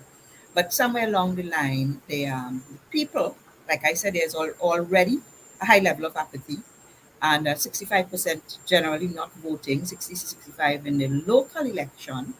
In the general election, we get a 65%, and if we're lucky, we get a 70% turning out. So that's like a 30% non-voter, 30 to 35% non-voter.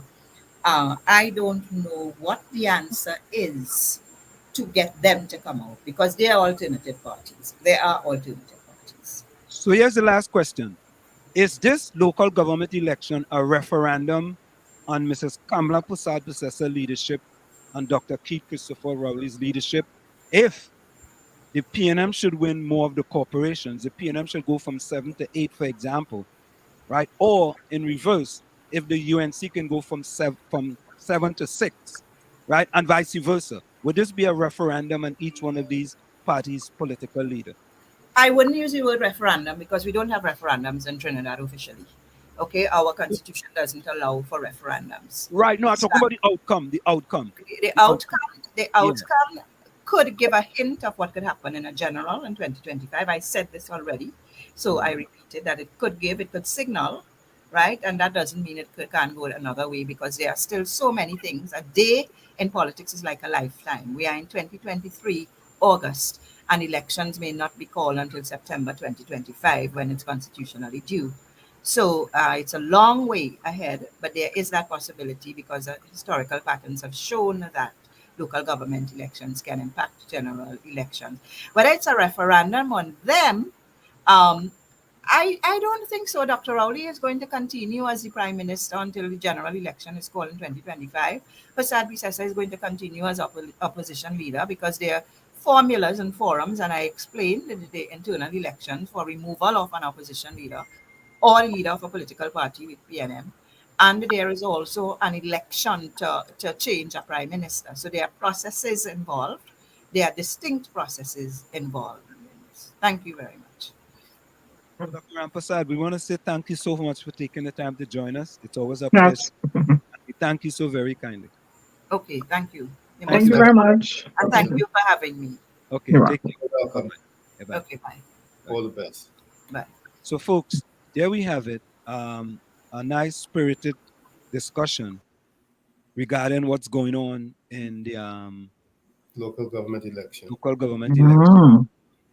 We also had a spirited discussion with respect to stand your ground. You know, I'm sorry, I'm not a proponent of stand your ground. But why not, Anselm? Why are you not a proponent? I mean, it goes awry when there's a person who thinks, yeah, he wearing a hoodie, I'm gonna go get him. That's probably when it goes awry. But in this country, stand your ground has not worked, and the reason why it hasn't worked, it became a racial boogeyman. And the facts are there. I'm not making it up. The facts are there. Okay, well, the facts could be there. The facts are there too. That the criminal elements in Trinidad and Tobago, persons committed the crime of a certain ethnicity. Sorry for them. You want to go and interfere with people? There are already laws. Get what happened to you. That's what I say. There are already laws in the books to deal with them. There are already laws on the books. Not in your home only, on the outside. Take what you get. Laws on the books to deal with it. Laws on the books. Yes. Yes. We have to have law enforcement work for us. That's what really has to happen in Trinidad. Yeah. Law enforcement has to work. It's not that will make the country a wild west. That's wild west. Yes. I see it totally out of hand. It's already there. Totally out of hand. Wild west. It's already there. Shoot first and talk later. Shoot first and talk later. One shot, one kill. That's it. Anselm, I mean, look how dread going in the man's bedroom. Diana, why do you think these states are repealing and modifying stand your ground? Why? Huh? Because there's a racial component.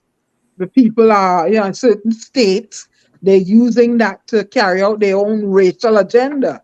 But I personally, you don't think that could happen in Trinidad? We already split down the middle. You already If I go into my car and you coming up on me, I ain't in my house, and I don't know you, and I'm gonna take care of you. Somehow, somehow. Anna, there's already laws in place for you to deal with that situation. Yeah, but Anselm, I'm standing my ground by taking care of myself. That I'm not abducted, I'm not killed, I'm not raped, I'm not robbed. What you're going to see happening is a lot of disagreements and common quarrels are going to be settled with the gun. Stand your ground. Stand my ground and castle doctrine. I stand in my ground. You coming at me at my no. If I have to use my car to run you over or something to get away from you, I'm gonna do that. But I'm not gonna be studying if you're Indian or white or Negro or Spanish or Chinese. I study to get away from you. Do a little research on stand your ground in this country. And Slim, I've heard the lamentations. But I am a woman. Why didn't they use the castle doctrine as opposed to using stand your ground? I am a woman and I am more vulnerable to a criminal element. So I ain't studying, what? You're upon me. I am going to deal with you. Let the district attorney take it from there. That's it. Obviously, with that FUL license, a lot of people are going to be. I am not going to use any light. I don't want a gun. Right? I always have a scissors on me, a box cutter on me, something in a bottle I could spray in your eye, all them kind of thing, right? But I'm going to use what I have necessary within my car and on me to deal with you. You already know what's in place in Trinidad to deal with that. I will deal with you in Trinidad the same way too. I'm sorry. You're not going to kill me and throw me over no cliff. Sorry. We're talking about what happens when you arm the society. Let's get law enforcement in here. Because a lot of people, you gotta take care of yourself. Including you, Diana, don't understand the difference between stand your ground and the. But I do, Anselm. All I know is that I could be a potential victim at a certain time. So let me take care of myself. Let me protect myself. The law then I go talk. Who's your? You don't need stand your ground to do that. The law allows you to do that. Fine. You don't need stand your ground for that. Amen. You don't need it. Amen. So why are we talking about it then? But yeah, because it's a subject. If you're going to do it anyway, the law allows you. I am happy. It's a political football that actually has caused more destruction than focus on issues that are critical. Yes, that are more critical. Absolutely. The crime issue is serious, but could you imagine? Like we were just talking about, that these people are going to be elected to positions that they don't know what their remuneration is going to be. They don't even know. Just imagine. And who's to blame for that? Huh? Who's to blame for that? The people. Why are you applying for a job that you don't know the remuneration and the responsibilities? I want to know how much you're paying me. Distraction. You see all the distraction got them out of focus. Before I even go in there. I want to know what's my compensation? What are my duties? What is expected of me? If again, any vacation time, because that's important to me. And we go from there. But how far is it? Local government issue? It's not even a local government issue. But when you ramp up all this distraction and all this out of focus rhetoric, what happens?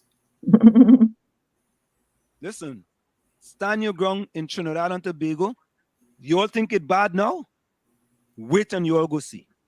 Well, Anselm, in all now? You all think we have racial problems in Trinidad now? Wait and you go see. Anselm, in all fairness, then this may deter those potential home insurgents from going to people home. Because if they feel the law give them the right to deal with me there, deal with you in your car, deal with you wherever, it may just deter them. The law is already there. They just fine. So enforce it. That's it. The castle, but that ain't working. Yeah, but I want to say something. That ain't deterring them. Huh? I always tell people, United States, nobody has burglar bars on their house. Nope. Most people don't. Their yards aren't even fenced. You're right, Tommy, but I don't want no burglar. But I have cameras on my windows, and I have something like if you move my window, it's gonna beep beep beep beep. I'll know. Yeah, most people don't have. They're not living in jail like in Trinidad and Tobago, and nobody's coming. I'll know, yeah. Homes. But Aslam, am I telling the truth? no, most places no, unless it's a business place. Correct is right. Folks, let's go for a quick station identification. It's in the village with the dad triplets on WZYE 95.9 FM. So Judy, Vonnie Roberts, Captain, Nadia, Victoria, Darryl C. Prasad, Eugene, if you're still there, Nadia, Takesha, Miss Coover, Victoria, Rose, welcome. Put closing comments in chat. Let's go for a quick station identification. Stick and stay. We'll be right back. You're listening to WZYE 95.9 FM. You are listening to WZYE 95.9 FM, the most influential name in Caribbean radio in the tri-state area. Broadcasting from East Orange, New Jersey, the most influential name in Caribbean radio, WZYE 95.9 FM. It's in the village with the dad triplets on WZYE 95.9 FM. So Diana, if an intelligent person like you fall for the okie doke of a stand your ground in Trinidad and Tobago, just imagine what people who are at the bottom of the ladder, bottom of the spectrum, actually feel about the whole situation and stand your ground. It'll be a wild, wild west. If we think, listen, this it'll be a wild, wild west, but somebody gonna end up dead. And it will be the insurgent most of the time now. Okay. All right. It will deter you from that criminal behavior. You feel you're gonna get it. Don't go in there, but stand your ground. They may. Yeah. Okay. If we don't learn from what happens in this country, forget about what we gonna learn about what happened to 1.4 million people. We don't know what happened in this country. You stand your ground to me, and I don't know the law. I don't know about law, or only you're not supposed to break it. To me, the stand your ground laws was used conveniently for these persons who set out aforehand to commit a nefarious activity. So how do you know people in Trinidad would do the same thing? How do you know? You don't know? I don't know the person set out to commit a nefarious activity against a person who's just simply walking. But in Trinidad and Tobago, you're in the person's yard, in the person's house, you're jumping, coming over the fence. What you coming over there for? Why you coming in where you trying to grab me in my car for? I'm going to defend myself at all costs. At all costs. I'm going to do it. Well, okay, go ahead. Bring another law in Trinidad. Then me and who's the Attorney General? Amor? Then me and Amor will talk. But I'm not going to sit there and be a sitting duck. I'm going to deal with you. I'm going to deal. I fear for my life. So I'm not going to do, is he black? Is he Indian? Is he Chinese? He coming at me aggressively? No. I'm going to defend my life and myself. Listen. That's just Diana. And there are plenty of people like me. The law allows you to defend yourself. The law allows you to defend your house. And listen to this. I'm going to stand my ground. If you have an unlicensed pistol and the person come in your house, light them up. Light them up. Right? When you bring stand your ground laws in Trinidad, right? We already have racial division in Trinidad. We already have that. Right? We don't even have to talk about that no more. Bring stand your ground laws and you will see the racial division now. You will see it now. But anyway, folks, we had a spirited discussion tonight, and what I like people to do is to go and do research regarding stand your ground and the Castor Doctrine. Okay? You will see why the state repealed stand your ground, and you will see there are benefits and there are drawbacks. And one of the drawbacks to stand your ground is racial bias. One of the drawbacks to stand your ground is increased violence. Okay? Because certain people take the law into their own hands, like what Zimmerman did, right? And it caused problems that really help other states to look at stand your ground and totally repeal it or modify it. Right? If it was such a good law, 7 states will not have repealed it or modified it. That's what I say. And I wonder what is the criminal index in those states. Well, Indra, in this country, stand your ground has a lot to do with race because of the young black kids were killed by white people because of their race. And they were found guilty. But however, they were using stand your ground laws. You can look it up. When there were no imminent danger. And there were no imminent danger. And that is what I said. These persons had nefarious activity in their head. The one that argued that they stood their ground. But you don't know if people in Trinidad will have the same thing. You don't know. But Anselm, okay. Let's leave it alone. Yeah, but you don't. Let's leave it alone. You don't. You gotta wait and see. Wait for them to pull the gun. Wait for them to snatch you and drag you in a bush somewhere. Yeah, wait for them. And they're coming at you aggressively. All right. You're exaggerating now. You're just exaggerating. Answer them. If a person has intention of harming you, they're gonna come nice and hey, darling. The laws are already in place. They just. But why? So why are we having this discussion on stand your ground? And the person stand their ground and defend themselves. Why do we have to have the discussion then? Because people didn't know that the laws were in place. Did people have the what? They didn't know that the laws were in place. Well, I stand in my ground. I can tell anybody that don't come at me the wrong way. I will deal with you and let the attorney general in whatever place it happened. Let we go to court. All I have to say is that both parties have engaged in distracting the masses. Divide and what's that? Nobody dividing me. I defending my life myself wherever I am, in my home, my car, out in the public, wherever. I'm going to defend myself. That is the right I have. Whether it's castle, stand your ground, sit on your ground, whatever. I'm going to defend myself and let the jury figure out what went on then.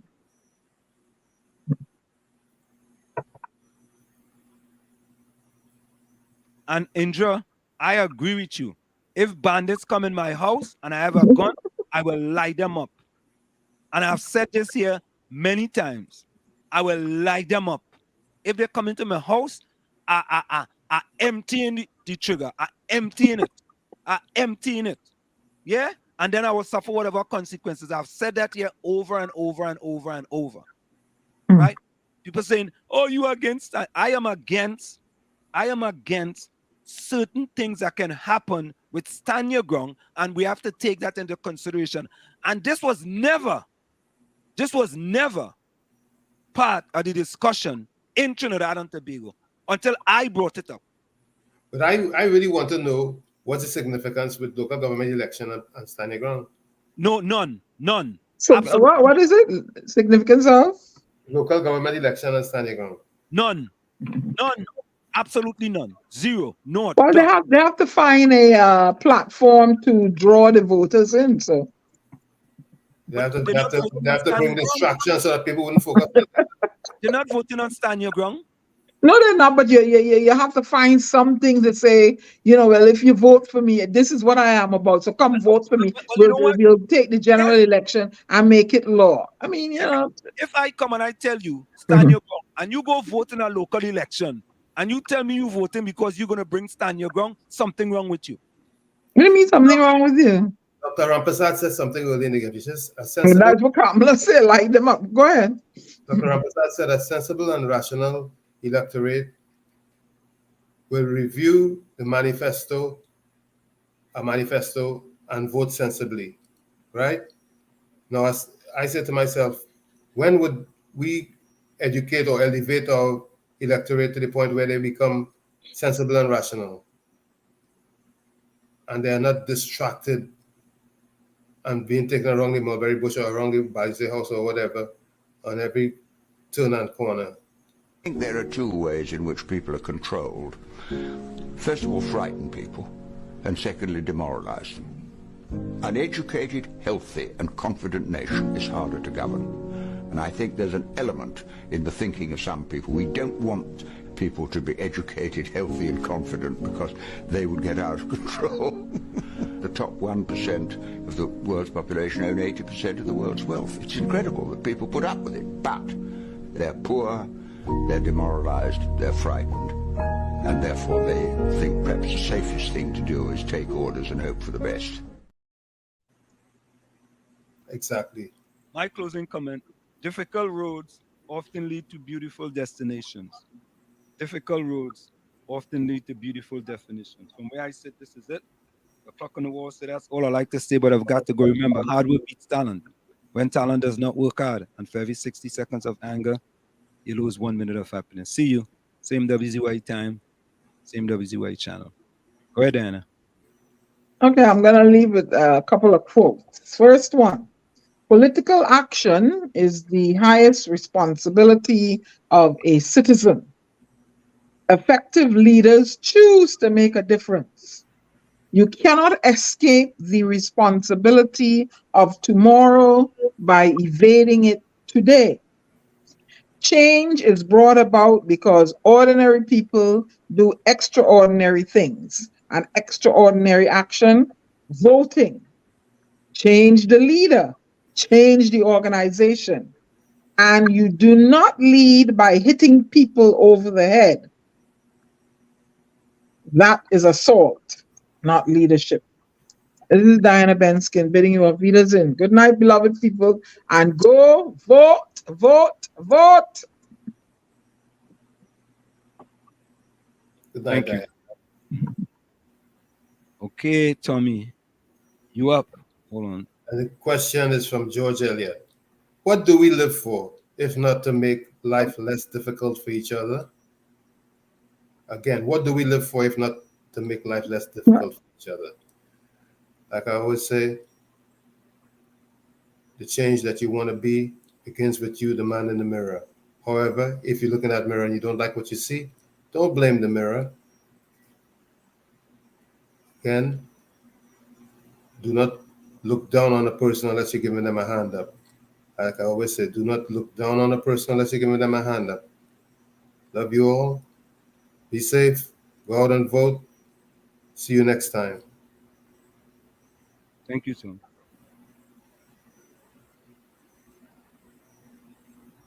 Let me see what I have in the chat. Let me see if there's anything in the chat.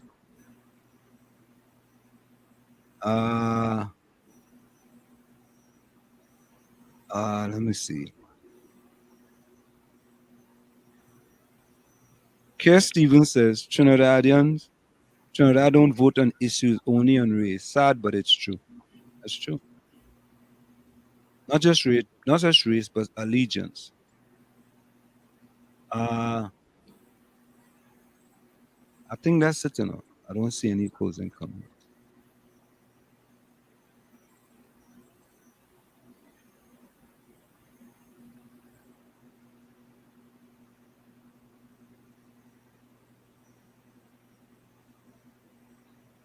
I mean,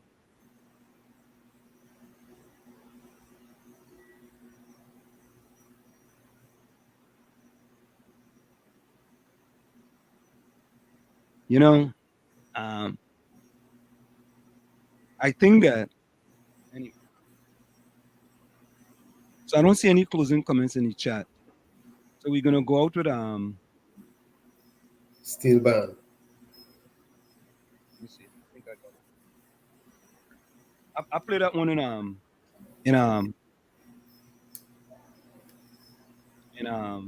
Times Square. In the engine room. I like that song about it. I know, I could tell.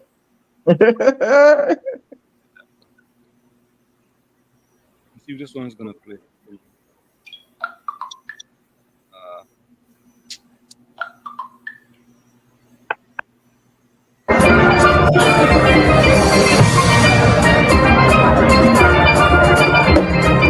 Good night, Thing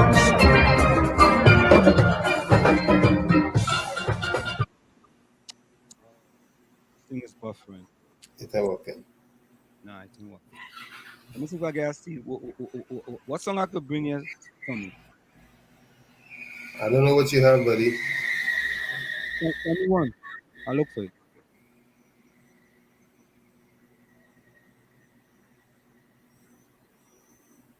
You don't have no steel band up? Huh? Huh? It's in the engine room, man.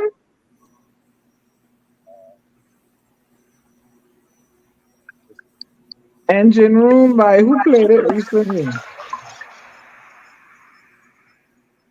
Engine room steel band. Put in engine room steel band and brings up Silver Star. Hold a minute. Let me get this. I hear them.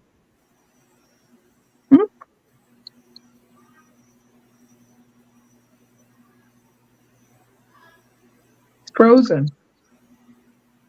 Y'all there? Yes. Yeah. Engine room steel banner brings up a whole bunch.